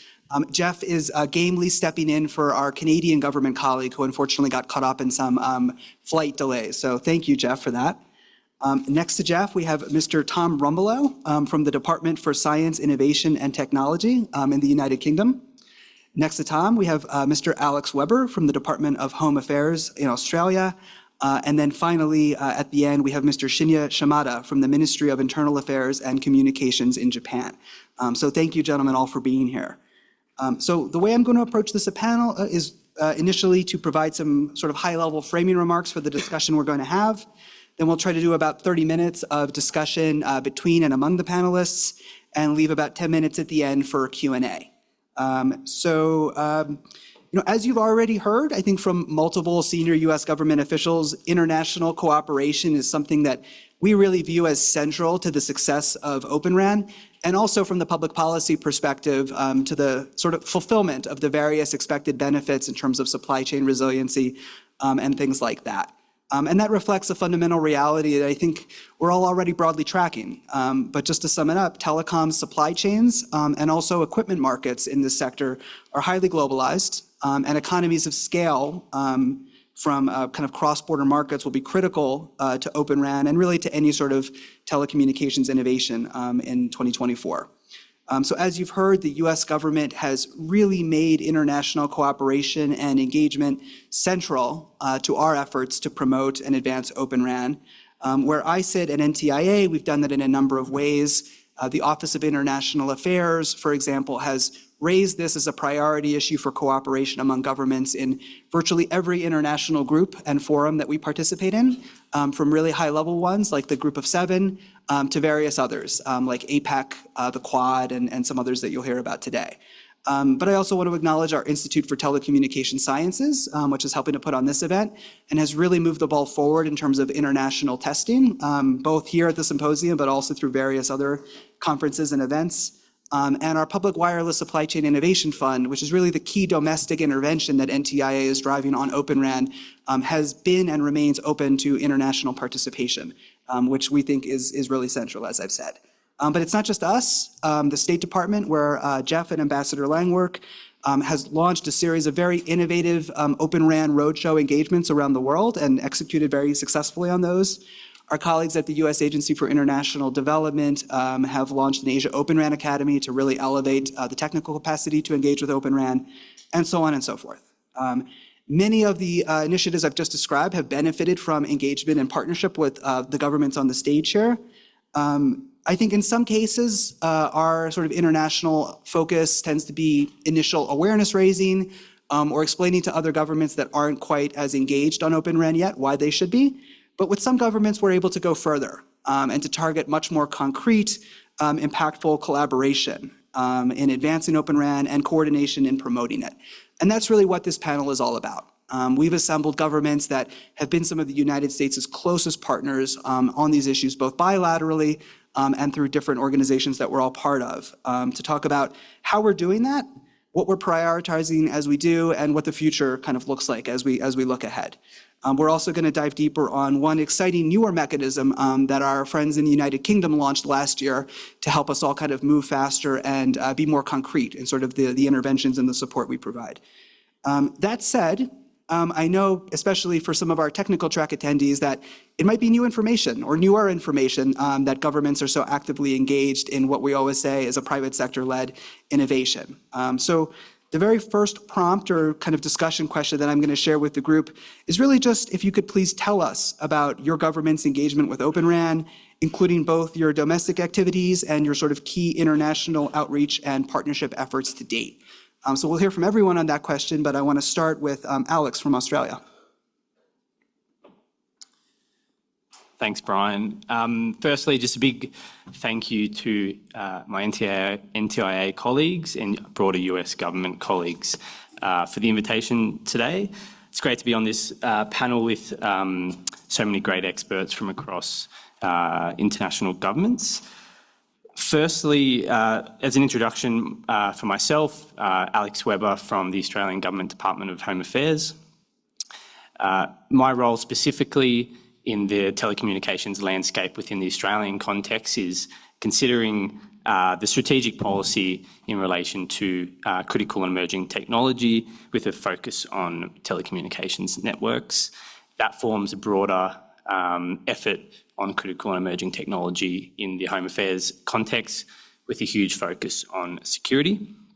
So we take a very much a national security lens and focus to this particular topic. Firstly, I just wanted to acknowledge that every government is on a different journey when it comes to Open RAN, and it's really important to recognise that. So it's great to see so many governments, but also obviously industry and academia here in the room today. But it's really important to acknowledge that. So firstly, from an Australian perspective, we support technology developments that create open, interoperable and secure networks that foster supply chain diversity. So through this, I guess the main goal, which has been touched on already so far, is encouraging a more diverse market of trusted telecommunications vendors. So on the domestic front, Australia's approach to Open RAN is slightly different to a lot of other international partners. We're not looking at specific interventions at this stage in the current market construct, but where we are taking a clear focus is on the evolution of telecommunications networks and what future networks will look like, and the open architecture and principles that will underpin those future networks. So we're really invested in being a part of those policy conversations. So this then leads to the international efforts that Australia is participating in. It's really important to acknowledge the journey that many governments have been on when it comes to Open RAN or the broader principles that underpin Open RAN. So efforts such as Australia's endorsement of the Prague proposals, but also more recently, the endorsement of the UK's Open RAN principles is a clear signal from the Australian government when it comes to our commitment and dedication to supporting Open RAN technology developments. We also have many bilateral and multilateral conversations, and there's a number of joint statements that Australia has been involved in with partners that I'm sitting here on this panel with and others in the room. One particular initiative, though, I would really like to highlight is through the Quad. So Australia, with our Quad partners, are working very closely with our Palauan government colleagues, which is great to see Mr. Stalin Pedro and Jonathan Tamal in the room from the Bureau of Communications from the government of Palau in our efforts to consider to look at the modernisation of Palau's network and the contributions that Quad governments can make in support of this. So this is a really innovative and exciting initiative that the Australian government is very supportive of when it comes to securing our telecommunications networks in the broader Indo-Pacific region. Thank you, Alex. Just in case anyone's not directly tracking, the Quad is an intergovernmental grouping of the governments of Japan, India, Australia, and the United States that has done a lot of good work over the past 3 or 4 years in this space. Let me open it up to our other panelists. If there's anything they'd like to highlight in particular about your government's engagement with Open RAN, whether on the domestic front or the international front to date. So Shinya, Tom, or Jeff, did you want to add anything? Yep, I can. Sure. Thank you, Brian. My name is Shinya Shimada. I'm from the Japanese government, Minister of Internal Affairs and Communication. And this is the telecommunication ministries governing of the digital issues. So I'm in charge of the digital infrastructure strategy as a member of the MIC, and I'm a team member of the Cabinet Office for creating this kind of the strategy, such as subsea cable and the 5G network. So Open RAN is one of the most important policy issue in current administration of the Japanese government. And so our government is recognizing the risk of the economic coercion by leveraging the economic dependence to reach some political end. So in order to mitigate the risk of the economic coercion, we are promoting the to enhance the economic security by promoting the supply chain resilience and the vendor diversification. So from this standpoint, to promote Open RAN is one of the most important policy issues in Japan. And the Japanese government is devoted so much resources to promote this policy issues by tackling, by cooperating with the like-minded countries from here. So as you can see here, so as Japan is a member of the Quad, as mentioned by Brian, and we also have a member of the G-Code of the so Canadian colleagues unfortunately coming here, but so we are very happy to play a significant role to secure the secure, trusted telecommunication network, especially in our region, in the Pacific region, for having a cooperation with the like-minded countries, not only from the government, but also with the private sectors. So under Alex, as Alex said, Palau, the Quad Open RAN project is one of the most important projects, and I believe that this is a very symbolic event for our ties and alliance for secure trusted network in the Pacific Island area by tackling with the like-minded countries. So I'm very happy to play a role to enhance the peace, stability, and prosperity in the Asia-Pacific regions especially by promoting the Open RAN and other emerging technologies. Thank you very much. Thank you, Shinya. Tom or Jeff, I just want to give you a chance to jump in too, or happy to move on to the next question. Yeah, thanks, Brian. And thanks to all the NTIA ITS folks for hosting us. It's a great event already. Really good to see so many people here. So on the UK side, we're over 5 years into our Open RAN journey now. Started back in the summer of 2019, where our National Cybersecurity Centre published a report on telecom supply chains and highlighted the national dependency we had on, at the time, 3 vendors, and obviously that's now reduced to 2. So in 2020, we then published our supply chain diversification strategy, one of the core pillars of which was promoting Open RAN.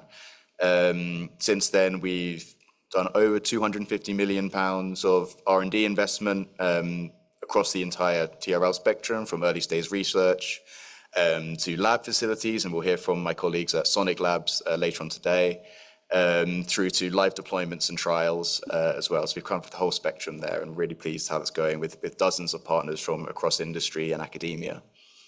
And we've also worked really closely with the operators when we heard from some this morning that the challenges that they were facing, and trying to help them on the demand side as well. And we have a shared ambition with all 4 of the UK's network operators for a third of UK traffic to be over Open RAN by the end of the decade. So working really closely on that side of things as well. And beyond domestically, I think we're going to probably talk about it in a bit more depth shortly, but we have multilateral engagement as well through GCOT, as Brian touched on there, but also bilateral engagement as well. We do lots of kind of one-to-one engagement with other governments, including we're now starting to try and ramp up some bilateral R&D as well, and we've got a project underway with the Republic of Korea now and hoping to do more R&D collaboratively going forward as well. Go ahead. Yes, and let me echo my thanks to all of our NTIA colleagues for putting this on and Brian for moderating this panel. Just to elaborate, because Ambassador Lang already went over some of what we at the State Department have been doing, I would point that our cyber digital strategy, which came out in the spring, notes as Open RAN as one of the key areas of focus for the U.S. State Department and for our digital diplomacy efforts. And even before that strategy went out, our embassies and consulates around the world have been engaging on this issue. Sometimes, as Brian mentioned, it's raising awareness. Other times it engages in commercial advocacy. And other times it's connecting either companies to opportunities, or it may be connecting local regulators, policymakers, and network operators to training and other capacity building means that not just the State Department, but other U.S. departments and agencies provide as well. In fact, we did an internal survey and found that of the 173 countries where we have diplomatic presence, over 130 of them had engaged specifically in Open RAN outreach in the past year. And so if you do hear stray voltage coming from places you did not expect, that may have been our doing. And we'll continue this advocacy because we do believe that not only is it important that our suppliers be trustworthy, but also that there is a vibrant and diverse market of suppliers, that the competition is a healthy source of innovation and leads to better outcomes for all of our peoples. Thank you, Jeff. Well said. Well, thank you, everybody. I think that was really good level setting, in particular about kind of what we're doing domestically and our priorities. So now let's pivot a little bit to more of the international cooperation angle. And so I'd like to ask, what do you think like-minded governments should most strongly prioritize in cooperating with one another to advance Open RAN? That could be specific types of targeted outcomes, it could be specific ways of operating, or broader strategic goals. So now pivoting kind of more towards, what do we target when we work together on this? And on this one, I think we'll start with Shinya. Yep. Thank you, Brian. So I believe as my colleagues said, to promote the deployment of the open network is very important for the globally. But of course, the ties of the cooperative activity among the like-minded partners, like-minded countries, is very important. But I want to add the partnership with the other nations, third-party nations, is very important. I believe the previous sessions, the Deputy Secretary Graves said the partners nations. This idea is a very important idea to myself, and so usually we tend to think the third parties as a customer for the promotion or the sales of the open network. But at this moment, at this era, I believe we need to think the third party and the nations as a partner for create the trusted networks. So I believe one of the good example of our cooperative project in the Philippines, as Ambassador Lang said, based on the last April, we agreed to our leaders at the trilateral summit among the US, Japan, and Philippines. Our leaders agreed to promote the Open RAN network in the Philippines and strengthen the activity of the Asia Open RAN network by providing the financial support of the $8 million, both from the US and the Japanese government. This is a trilateral agreement, not only agreement based on the US and the Japanese government, but also this is an agreement among the Philippines, Japan, and the United States. So I believe that this kind of the tendency or this kind of the attitude is very important for promoting deployment of the trusted resilient network in the world. So I believe my friends, ASEC Barilla is here, so we are very frequently having a discussion for how to promote trusted network in the Philippines under the collaboration with the Philippine government, DICT, and the US government and the Japanese government. And also we are seeking to the possibility from the other like-minded countries like Australia and the UK or other India or the other like-minded countries. This kind of the creating the project about the open lines, very new trend for our new partnership. So we also conducting this kind of cooperative project in the Palau, as Alex said, and we also conducting the other country like in India or other Indonesia and Vietnam. So I believe that this kind of the co-creation among the not only so our partnership with the Quad of the G-Code, but also spreading this kind of the strategic partnership for creating the trusted, resilient, trustworthy network in the globally, especially in the Indo-Pacific region, is a very need to. It is necessary to spread this kind of the network for the next generation. Thank you very much. Thank you, Shinya, including for mentioning the collaboration in the Philippines, where we're pleased to be working with you and, of course, with the government there. Alex, Tom, Jeff, is there anything you'd like to add? I'll just quickly jump in and to reiterate all of Shimada-san's points. I think it's really important that governments are contributing to the deployments of Open RAN technology globally. From my perspective, there's three clear areas where I think governments should most strongly prioritise in the cooperation to advance Open RAN, and I think the first one being R&D. Cooperation on standards is another point, and also market signalling and aligning broader strategic goals, which from an Australian perspective is one that we focus on quite heavily. As I mentioned up front, each government takes a different approach to how they consider Open RAN and the policies that fall around that. So in Australia, we're more of a technology taker than a technology maker, to put it simply. So from our perspective, we're very invested in ensuring we're collaborating with our like-minded partners to enhance and amplify those messages where we can when it comes to Open RAN policy. Clear joint products as well, I think is really important to come out of government. So another example I would like to highlight is the Quad Open RAN Security Report, which was developed, I believe, 2022. Please correct me if I'm wrong, anyone on the panel. But that's another great example of where we can pull together and develop clear guidance and advice or information that can support the Open RAN ecosystem. Yes, I think you took the words out of my mouth really there, Alex. I think there's, the things you touched on exactly what I was going to say. So I think firstly, just general cooperation and alignment on strategic areas. I think particularly just the naturally complex, intertwined nature of the market and supply chain. It requires a global view. It requires partners from around the world to work together to see the whole picture.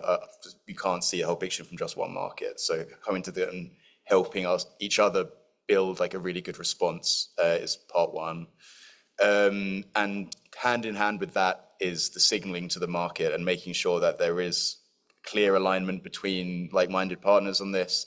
Governments are speaking the same language, and industry can universally understand what these shared governments are trying to achieve together.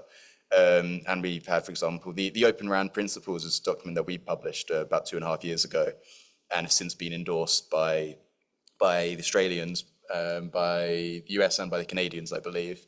It kind of sends a good message that this is what we're trying to achieve with Open RAN. And then on the harder side, for want of better words, standards cooperation, obviously a massive, massive part of this, as Alex touched on there. And as I mentioned earlier, looking towards more R&D partnerships and seeing how we can get, our respective smart people to get together and do smart things. And the more we can do with that, the better, I think.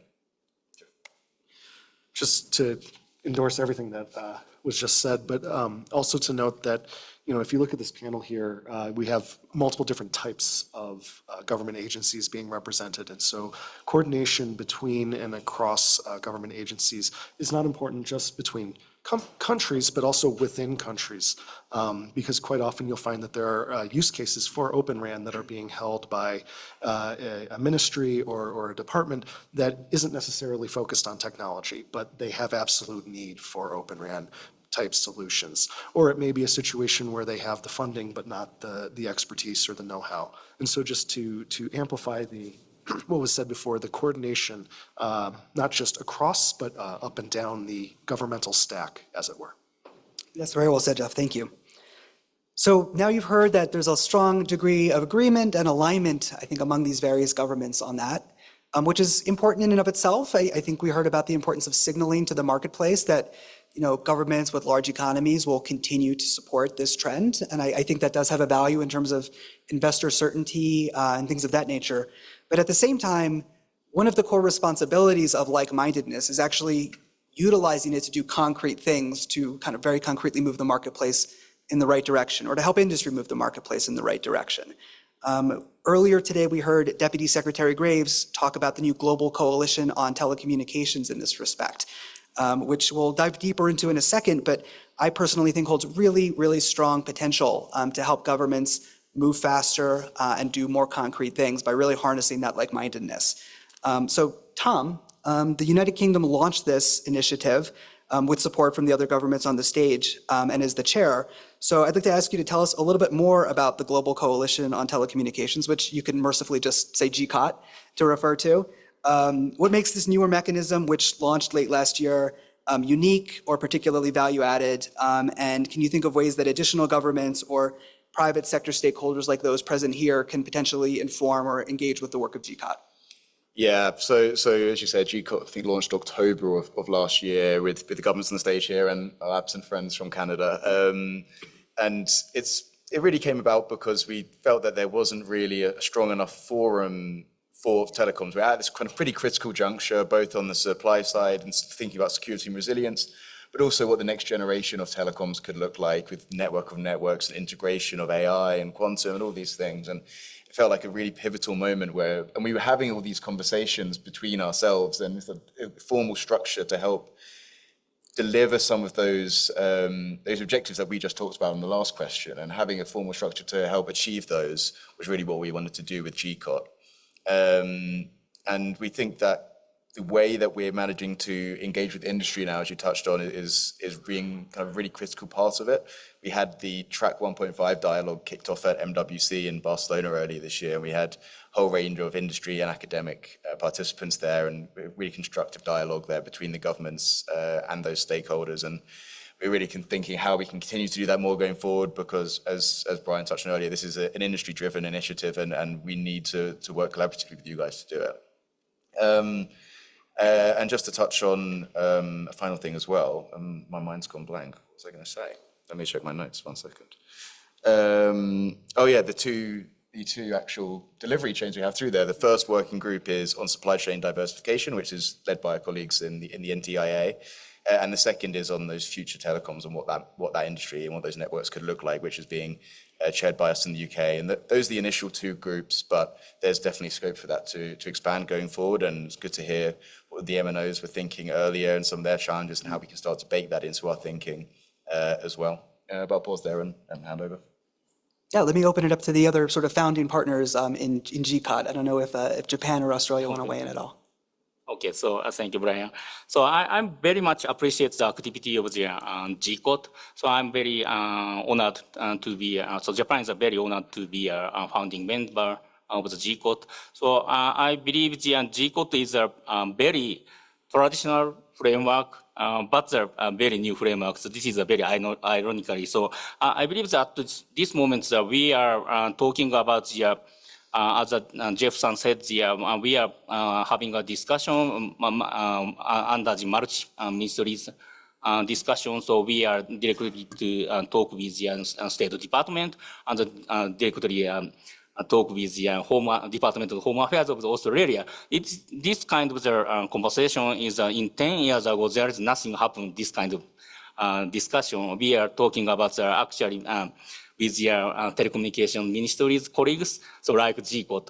But at this moment, this kind of the GCOT framework is very useful at this international situation, because we are very talented knowledge about the telecommunications and the digital infrastructure. So we can make much contribution to solve some issues which it is very difficult for the State Department or the diplomat cannot solve other technical with their technical expertise of our like-minded countries. And I believe that one more advantage of the G-code framework is it is very easy to create the public-private partnership forum because we have regularly contact with the private sectors under the regulation or the promotion of the domestic policies. So I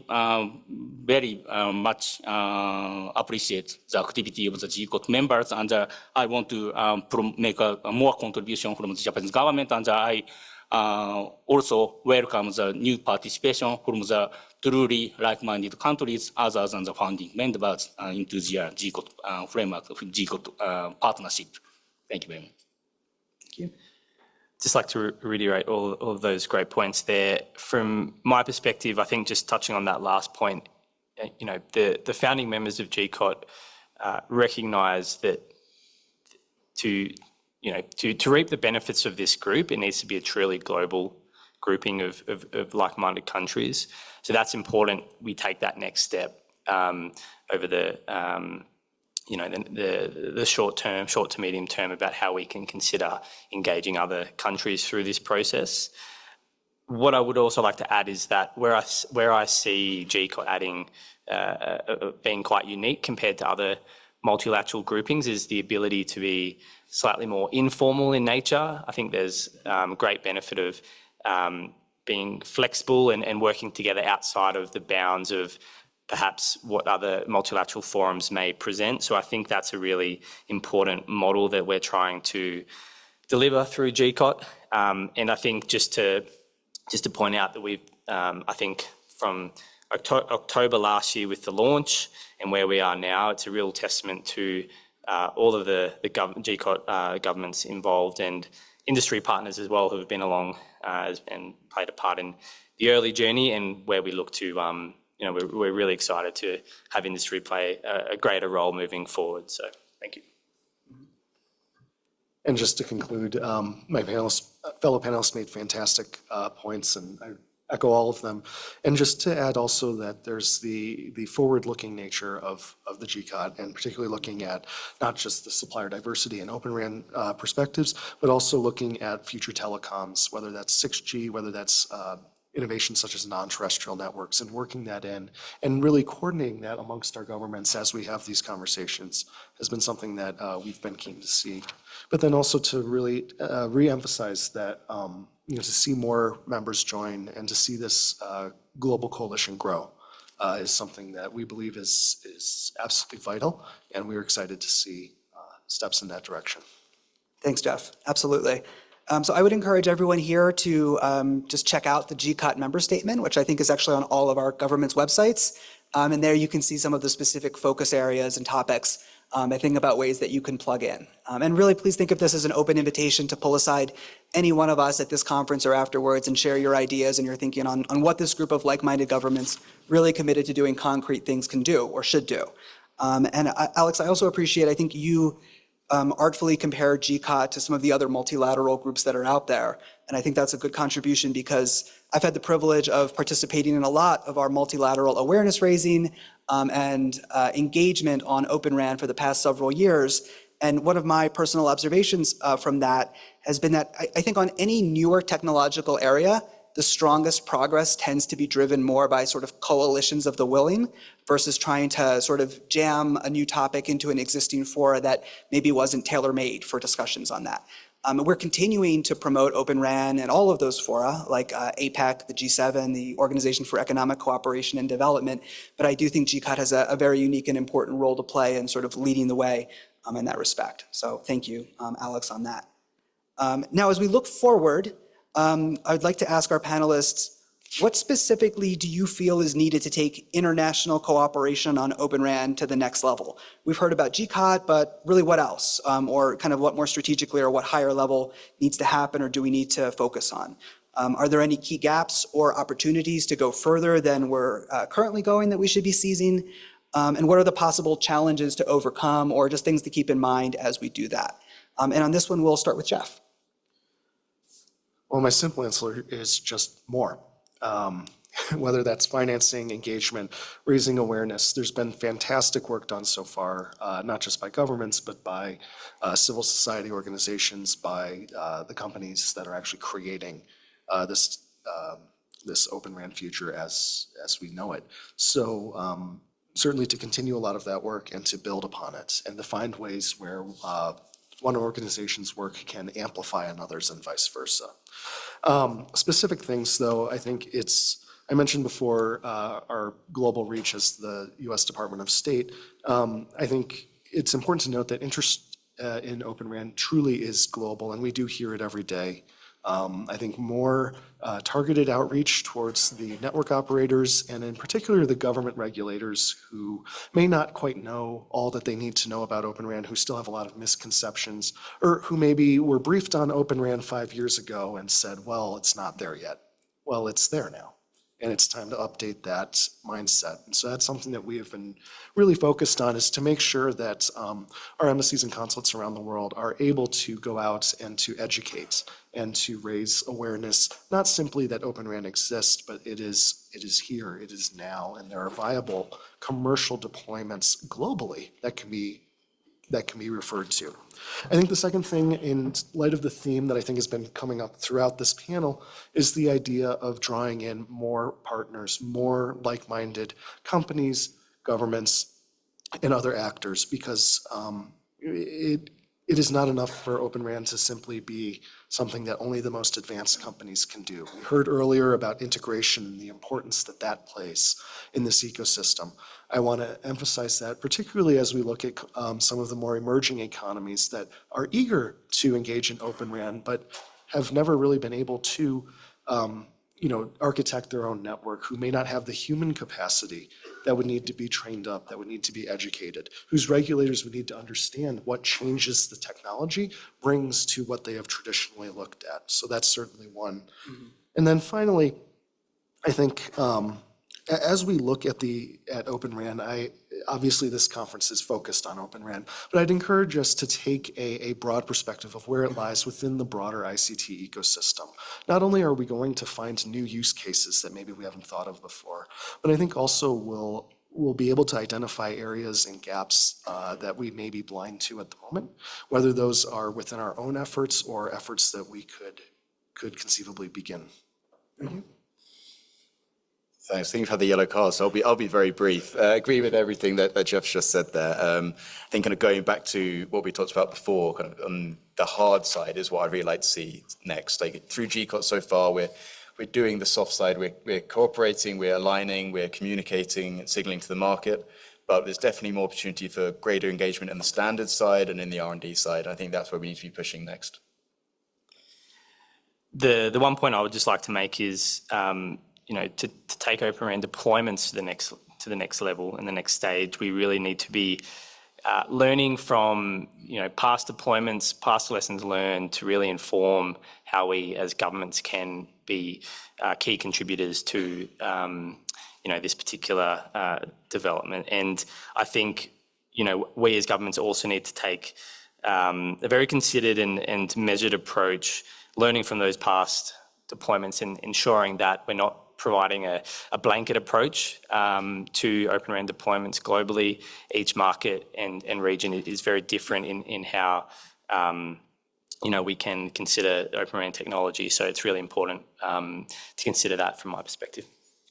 So I believe the next step, I believe it's time to move to a next step and by finalizing our activity about the raising awareness of the Open RAN itself. So what is Open RAN? What Open RAN is good? What is the advantage of Open RAN? So, but we need to take a more practical step to facilitate the actual development of the open network in the world. So I believe that regarding the government role, I believe there's some good examples. So first one is the NTIA Wireless Innovation Fund. I believe that this is a very good funding activity led by the NTIA. So the NTIA Public Wireless Innovation Fund is not only for the US companies, but also to the international private companies like Docomo and Rakuten and some Japanese companies are also included in the Indian country, Reliance Jio. I believe that this kind of facilitation by the public fund to create the international partnership is a very good playing a role as a catalyst of the deployment of the open network. And I believe the field trial in the Philippines and the parallel open project by the Quad is also play a good role as a catalyst. So I believe our government members is take next step to facilitate the actual deployment for the open network in the world by providing more financial or other kind of support. Thank you all, and well said. I completely agree. Well, I'd love to get our agenda back on schedule for the day, but I still want to leave time for at least one audience question or one or two if there are any kind of burning reactions or questions you want to ask. We have microphones set up in the middle of the aisles, or you can just shout loudly. So is there anyone who'd like to offer anything? And no problem if not, but. All right, well, that's often the mark of a comprehensive panel. So I'd like to thank our panelists. First, though, if you enjoyed this discussion, tomorrow afternoon we'll have a series of breakout sessions covering topics like R&D and testing, which Tom will moderate, governmental policy, investments, and international cooperation within the policy track. And so I'll moderate that international cooperation breakout, and we'll try to build on some of the themes here and sort of expand the group of folks contributing to a really strong, concrete discussion on what we should all be doing next as like-minded governments. But with that, please join me in thanking our panelists. And thank you all for your attention. Now, back to Jeremy.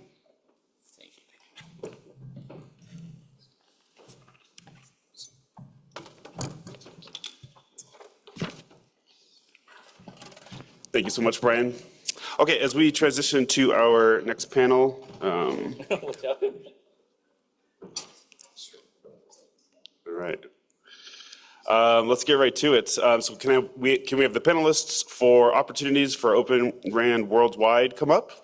And our next moderator is Megan McMillan of the U.S. Department of Commerce's Commercial Law Development Program, CLDP. So please help me welcome the next panel.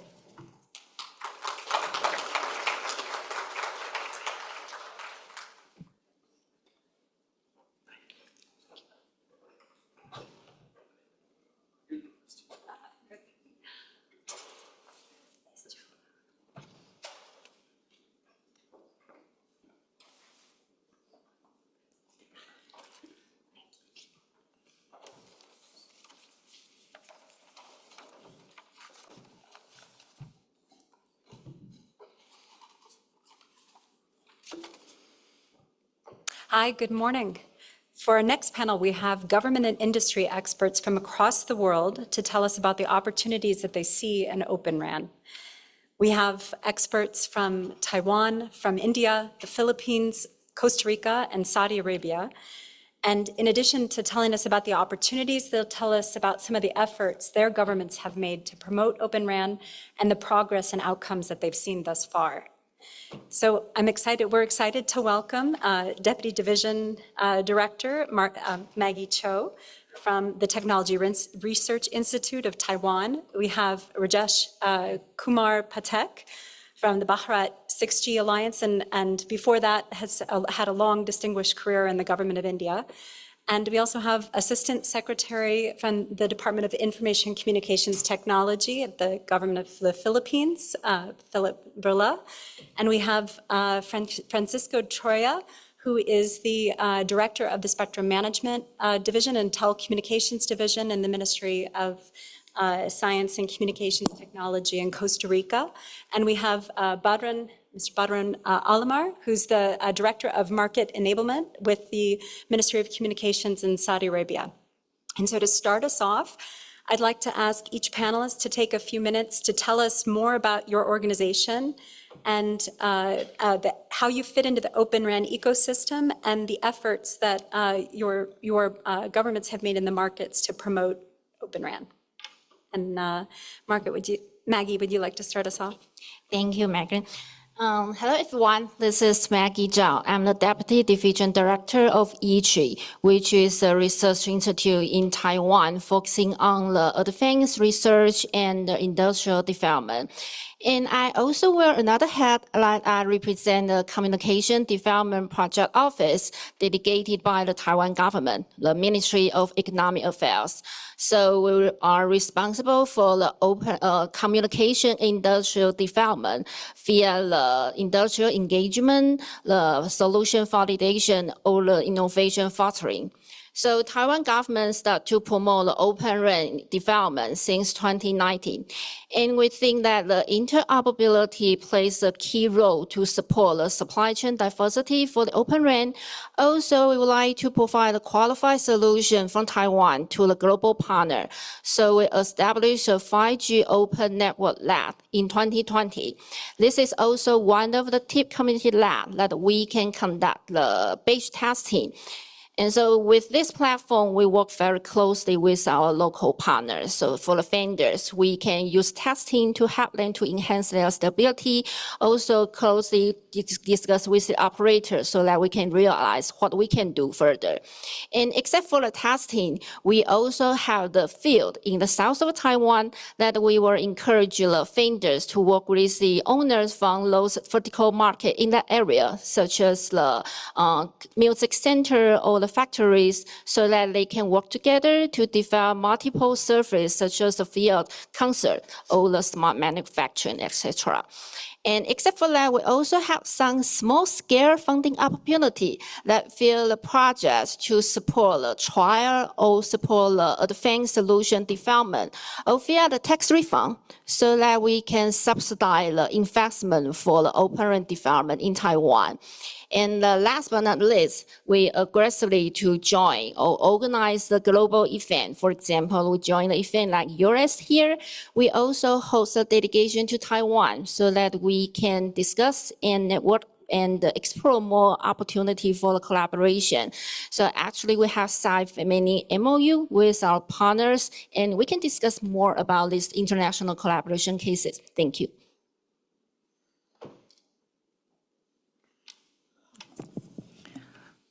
Very good morning. Namaste from India. So I belong to a new organization, one can say just 1 year old, Bharat 6G Alliance. Bharat means India. This alliance is a research alliance.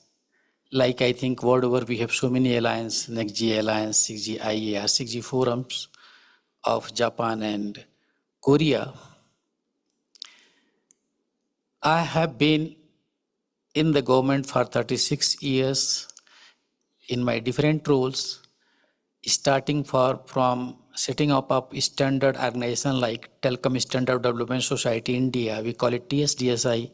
They are the 7th partner in 3GPP, promoting manufacturing through production link incentive scheme of Government of India. How can we promote manufacturing and incentivize whoever is manufacturing within the country? Why I'm referring to, because I think this is very, very important for making ORAN affordable, that manufacturing has also to be in the country and all the ecosystem has to be present. This again coming back to Bharat 6G, this Bharat 6G vision was launched by Honorable Prime Minister on 22nd March 2023. And its vision is that a 6G when developed has to be affordable, sustainable, ubiquitous. Nothing new. I think it's all. But affordability is more important for a country like India, where we have about 1.2 billion connections and more than 900 million broadband, and that too mostly on wireless. Affordable in my terms will be, can we develop a 6G which is less than $5 ARPU? So that will be, one can say, a challenge for researchers, that you develop a 6G which is not only, giving all the flexibilities or giving you your societal goals, but same time it has to be affordable also. I think ubiquitous sustainable, I am sure that all are working together. So we are open for collaborations with working with all our global partners. And in this process, we had our first MOU with NextG Alliance, and that was on the 31st of August last year, announced by the Honorable Prime Minister of India and President Biden during G20 meeting.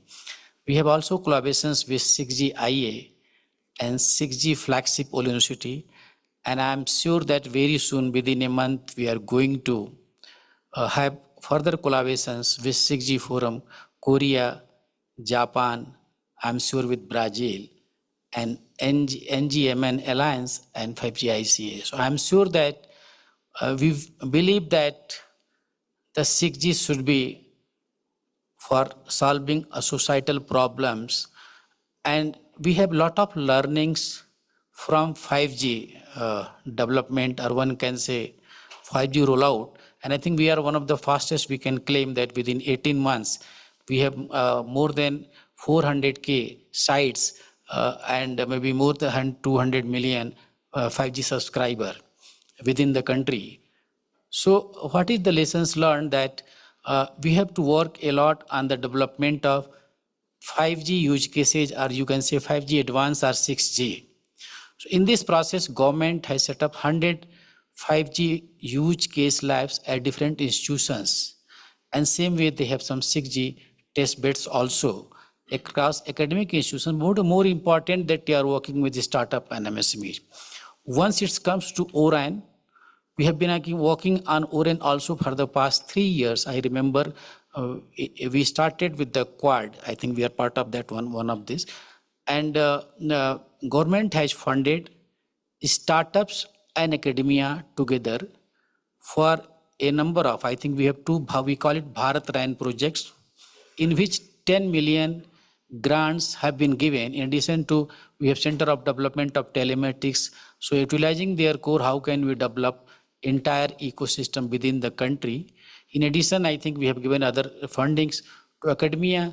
And what is important, that we have brought startups together. It's though bigger companies, they are doing their own development. So there are so many TCS, Tejas, C-Dot, or Reliance Jio, or one you can say name. So many companies are doing their independent efforts, but I am referring to here efforts by government in promoting startups, because we feel that promotion of startups is very important for development of this ecosystem. And I think we are today discussing what is the various problems in URAN. I think I will just hand over back to Philip.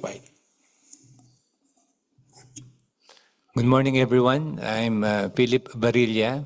I'm from the Department of Information and Communications Technology.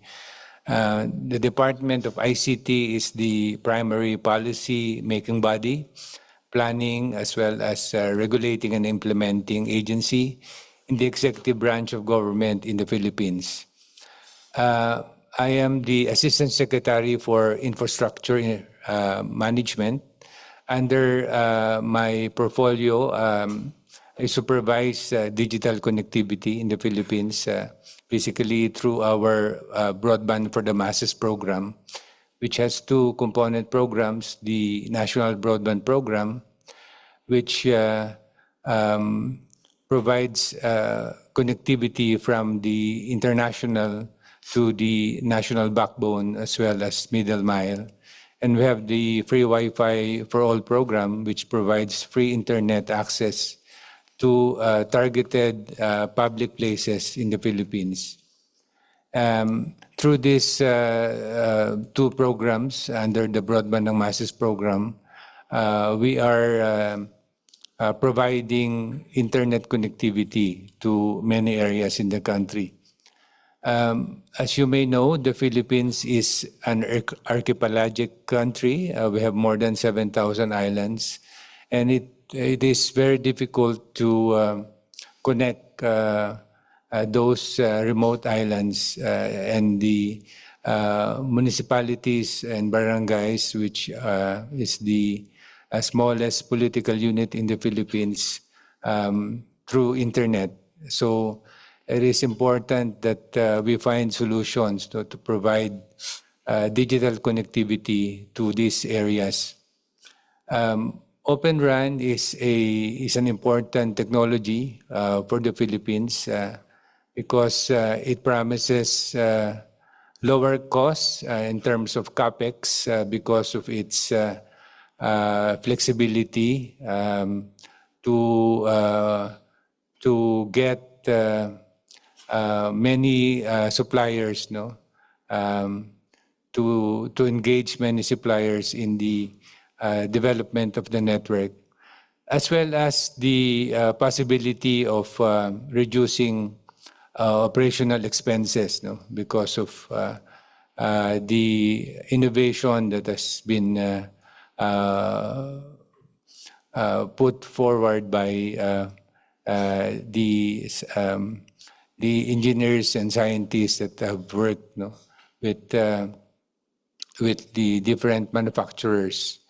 And through this reduction in costs, we are thinking of really adopting ORAN in the government. And we hope that through the partnership of the Philippines and the Japanese government and the US government, we can also entice and encourage the private sector, our mobile network operators, to also implement Open RAN in their own respective networks. Right now, the Philippines has done a lot of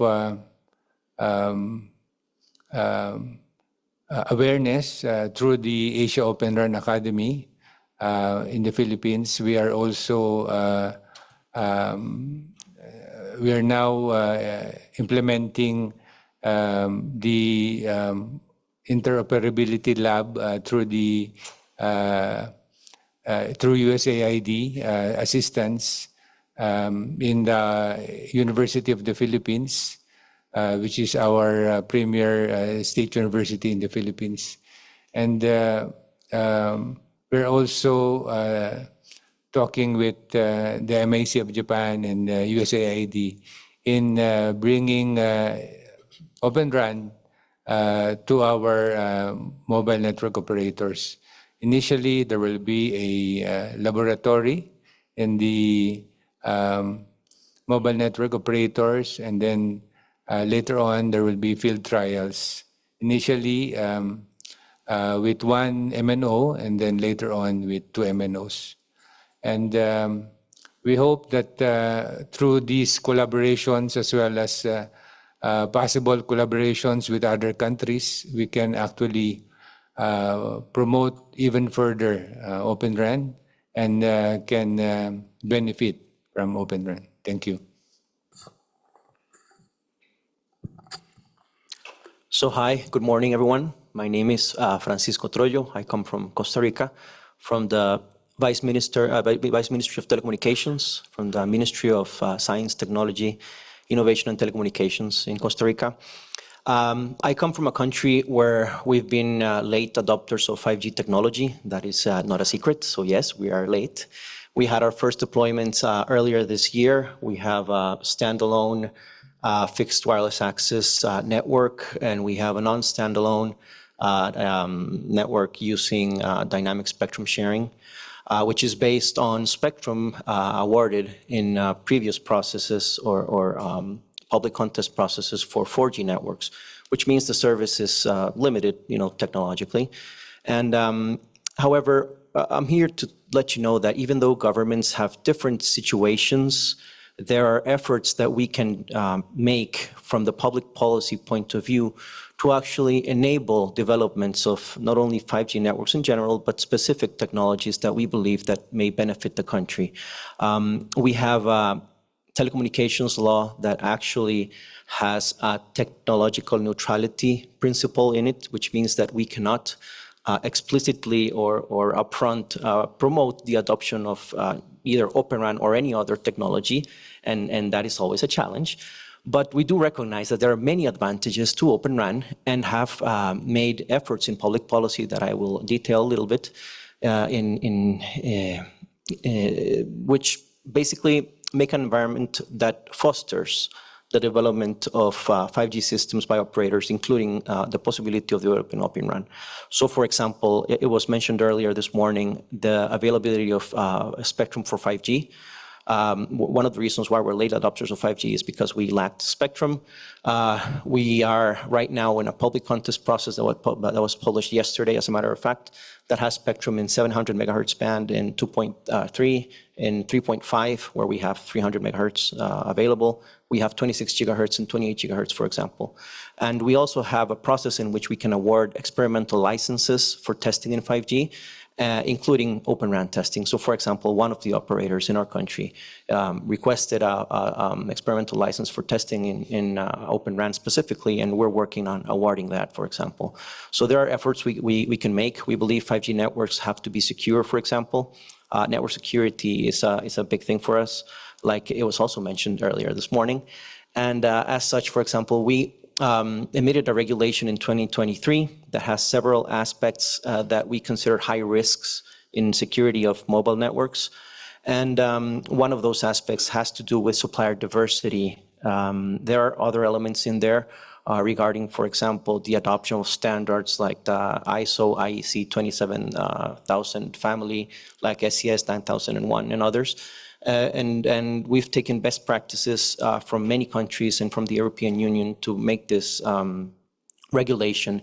And Open RAN is a way in which operators can actually make sure they invest securely in technologies and in networks in which they will remain in a low-risk scenario from our perspective, and that they can continue deploying better services for the entire population. So we believe Open RAN has a lot of potential. Of course, it's more than evident with the previous speakers during the day that it's not only an opportunity, but it's also a reality. And we wish that developing countries like Costa Rica and many other countries in Latin America and other parts of the world can consider Open RAN and can make environments that actually foster innovation and the adoption of technologies that, like Open RAN, that can actually open doors to a better future in our countries. Thank you. Hello, everyone, and good morning. I will try to make it short, Megan, no worry. So I'm really delighted to be here with you discussing such an important topic, which is Open RAN development journey. With you, Badran Umar, Director of Market Enablement Department within Ministry of Communication and Information Technology in Saudi Arabia. As we are realizing the Saudi Vision 2030, the digital economy becoming a cornerstone of our national agenda, taking in consideration of the expected impact of the digital economy to the global GDP, which is around 25% by 2025. We see developing and focusing on advancing technology. It's a major role that will help in enabling the digital economy.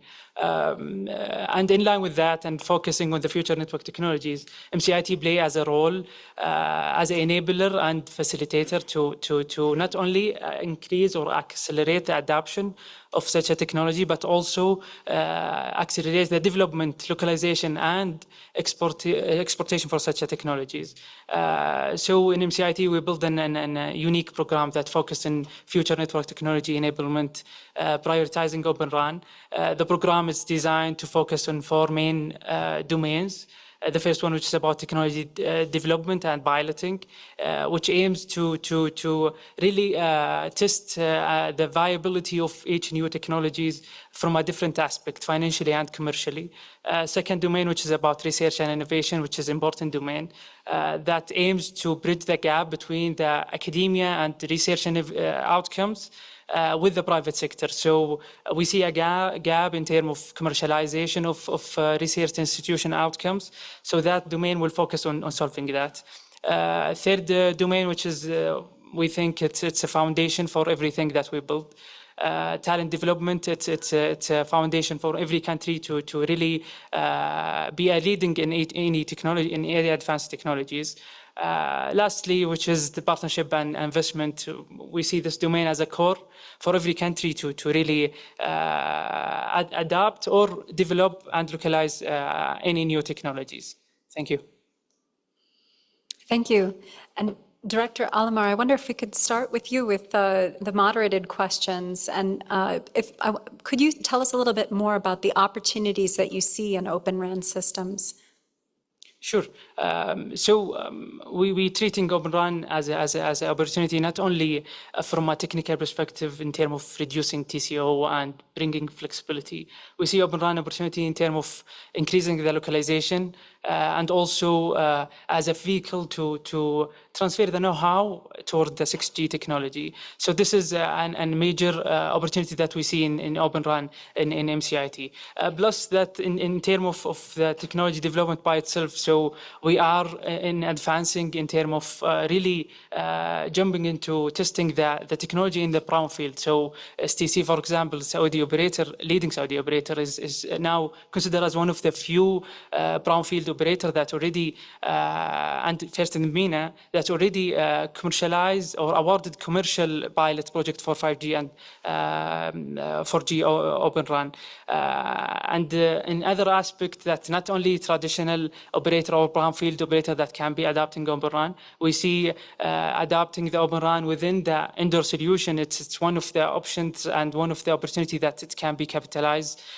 So indoor solutions within the flexibility of Open RAN and virtualizing of the network can be a really opportunity to adapt it.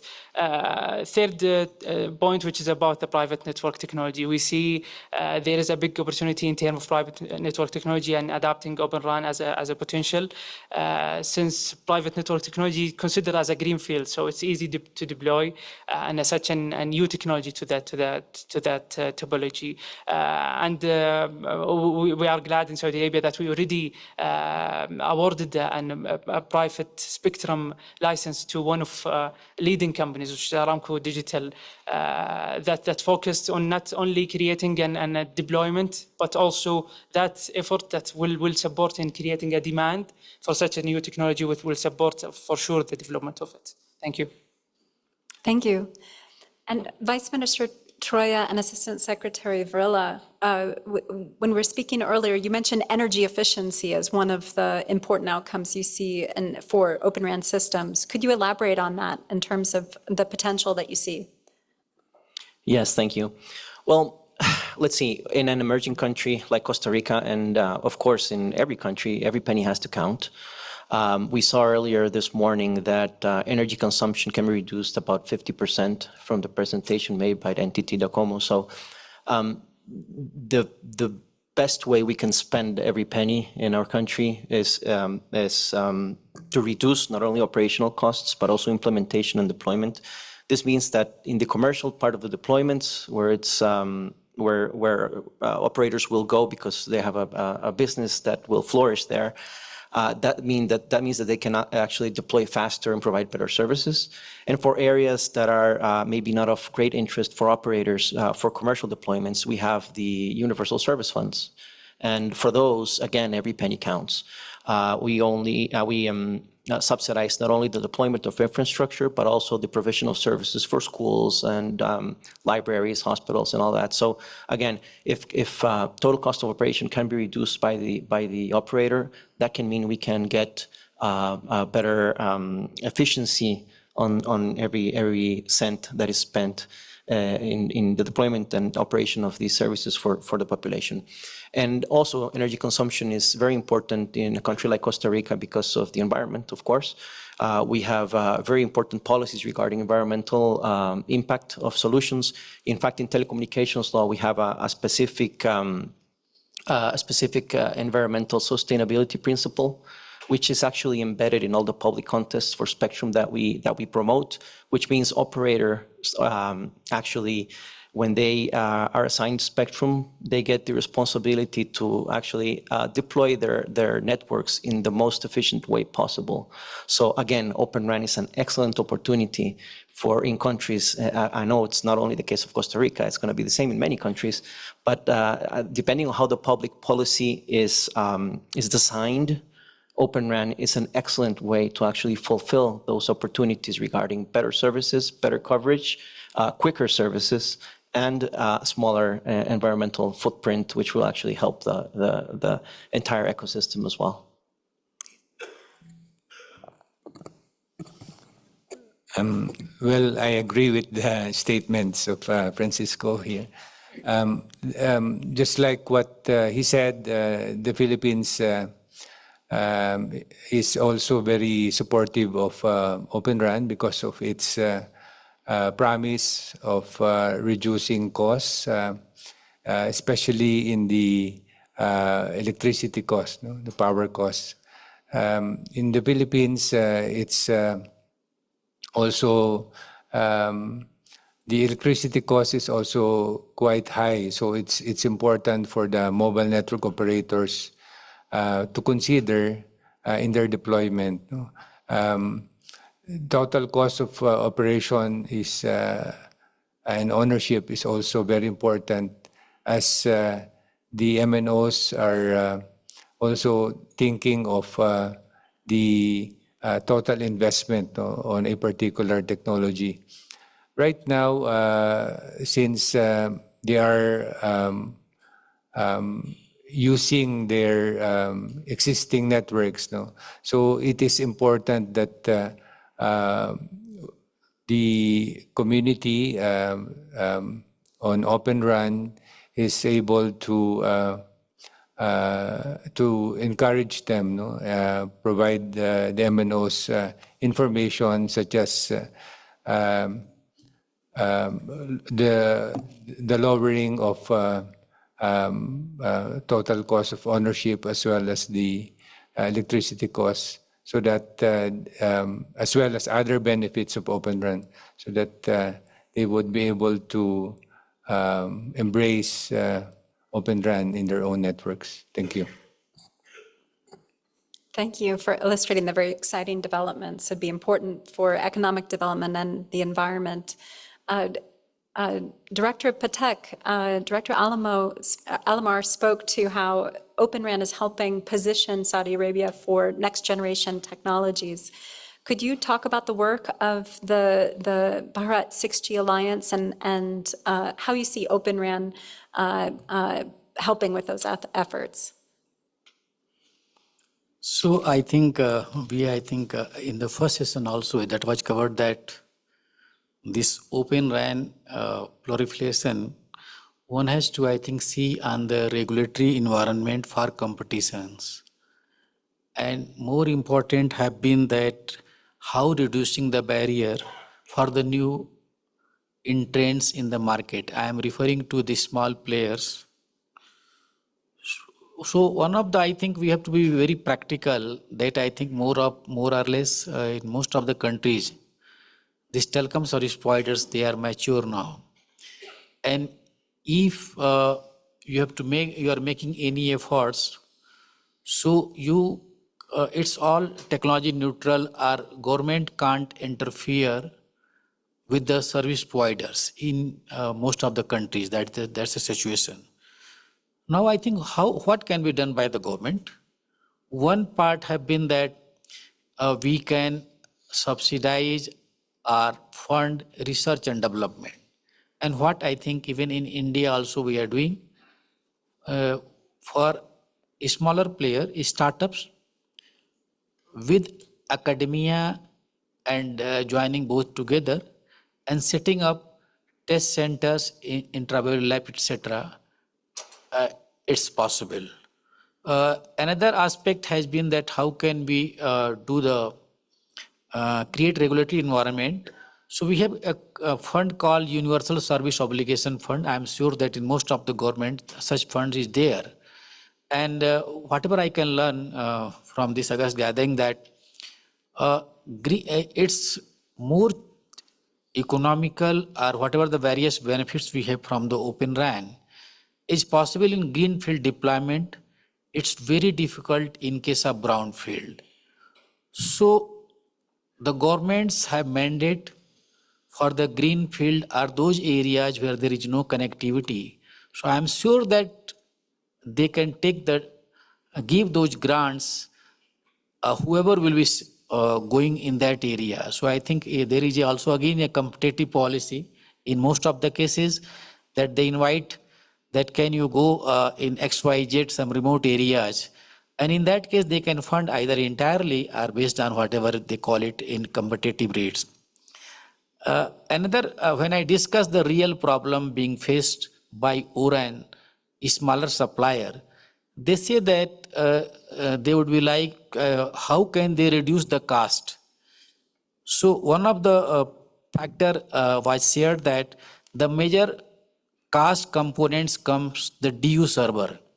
Because I think they are just doing the numbers, maybe in the very smaller number, and that DU server cost is very high. They are unable to compete with the established player because I think they either they have developed the BBU part or they have achieved economy of scale. So we have to see that how those smaller players join together.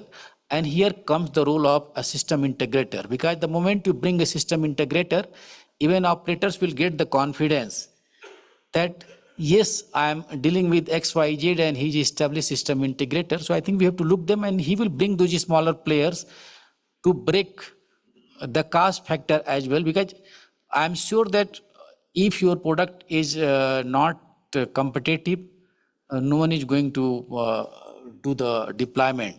So I think from that perspective, we have to work together and have more and more collaborations, not within the country, but be open for collaboration outside. So you have to create a market also. So one can work like someone from X country and Y country, both join together and supply their equipment to some third country wherever there is an opportunity. And there has to be more and more test center interoperable because those are very much necessary for ORAN deployment. So these are my some of the thought process. Further, I think if required, then I will just discuss. Thank you. And Director Cho, Director Patek raised a few of the challenges. How do you see what you're doing at ITRI as, could you share your experience on how to shorten that gap between the vendors and operators?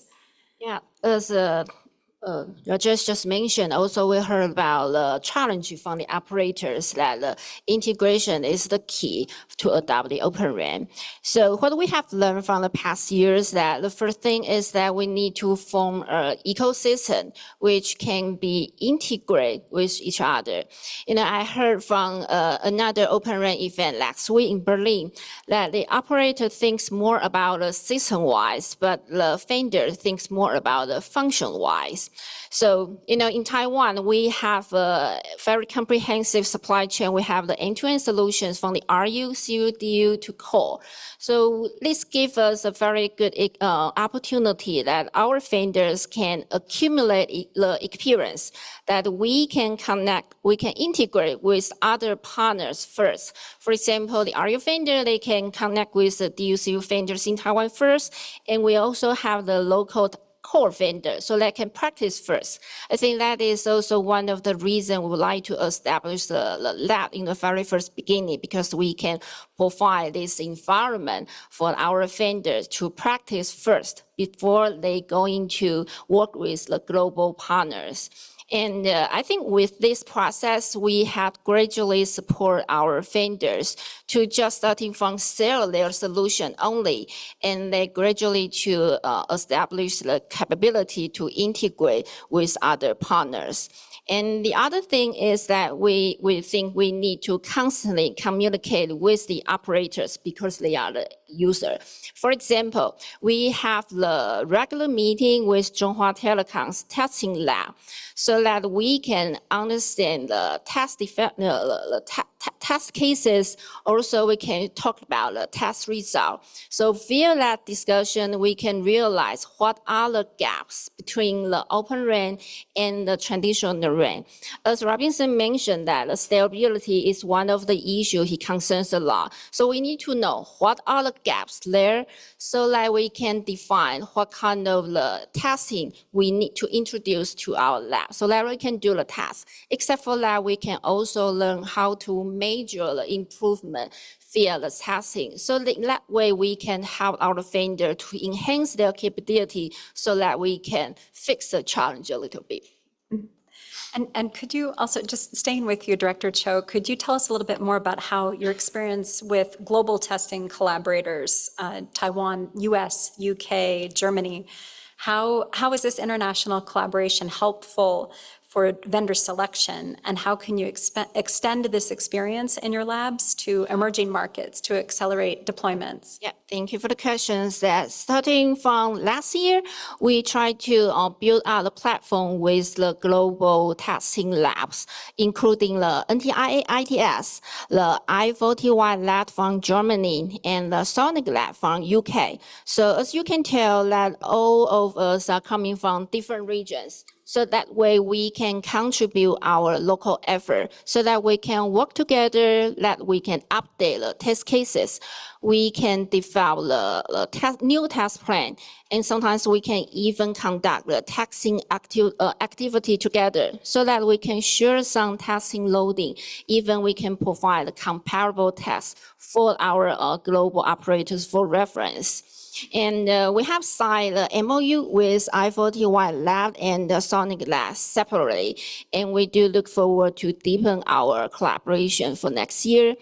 And just because we have this kind of collaboration together via the lab collaboration, we also have this capability that we can engage with the industry from this in regions with different projects. For example, we can introduce the Taiwan studio partners to work with the US software company so that they can define new solutions together. We have introduced many Taiwan RU vendors to the system integrators from UK and US so that they can work together for different trial deployment in different markets. So these are our journeys that we have been together. So we see a lot of support and help from the global partners. And we are willing to share our experience with friends just starting their journey. For example, start from last month, we work with the Asian Open RAN Academy that we are going to organize a series of webinars so that we hope that we can help to shorten a little bit the learning process, then we can work together to accelerate the Open RAN development. And next month is we're going to organize our annual event called 5G Summit. This is in Taipei on October 23rd to 25th. So during our summit, we're going to talk more about the cases for international collaboration in labs, in policy, and the industry. So I would like to work on you, all of you, to join with me. Thank you. That sounds like an excellent invitation. So I'd like to open it up for questions. We have just about a few minutes left.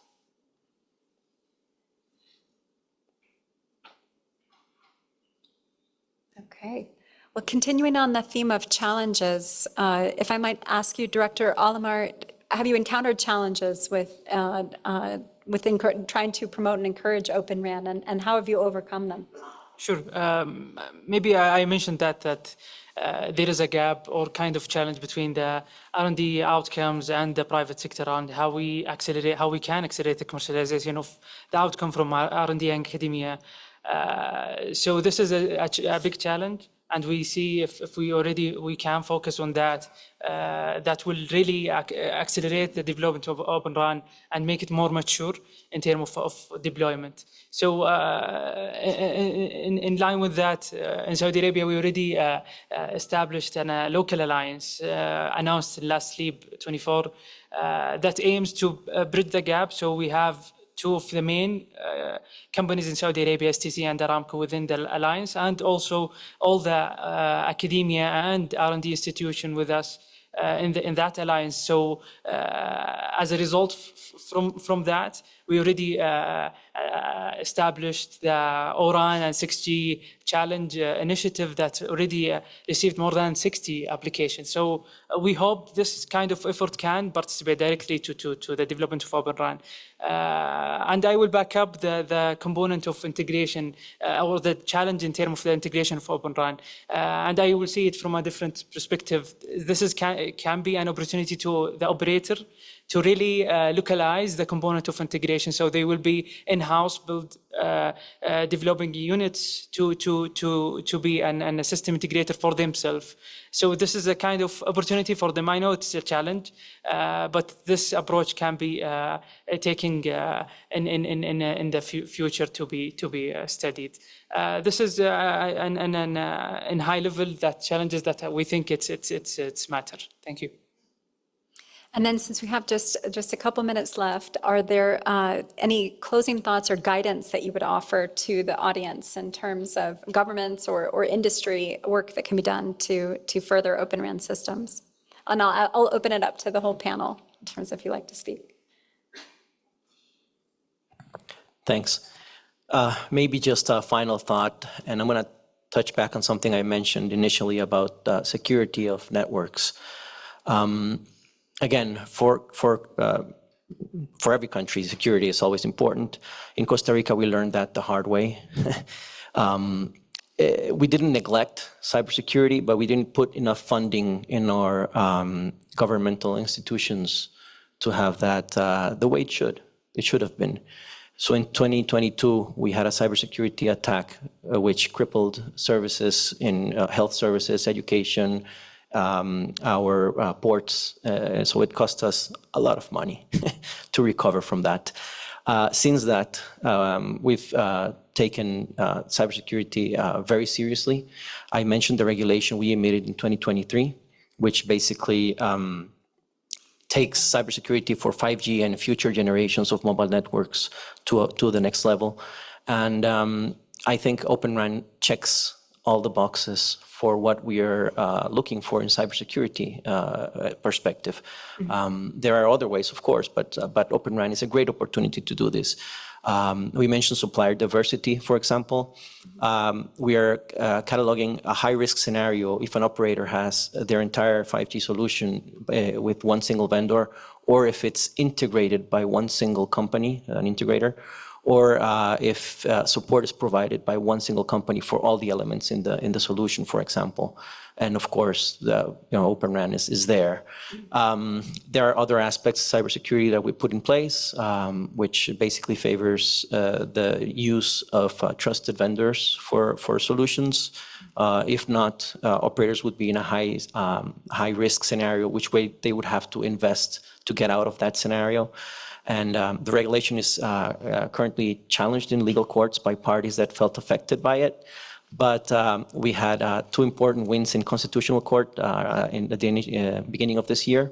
And we have two other smaller processes that we hope to complete pretty soon. But again, so if we look at the topic of this panel, which is opportunities for Open RAN by governments, again, if you look back at what I've said in my previous interventions, if I had a checklist, I could just go ticking all the boxes. So I think it's great that we have all these amazing men and women here who are actually putting their heads together to make Open RAN a solution that can be adopted by governments from emerging countries like Costa Rica. And I think it's a great opportunity, and I hope that you make the most out of it as well. Excellent, thank you. Should I just say one line? Yeah, I think I see this as opportunity given by technology that I think we are just handful from 3-4 vendors. How can we enlarge our base? So we should utilize this opportunity that how can we create a multi-vendor environment, because I'm sure that we are moving towards 6G and a lot of even private networks or enterprise development you require this. So I think this should not be seen as a challenge, but this should be seen as an opportunity. This is my thought process.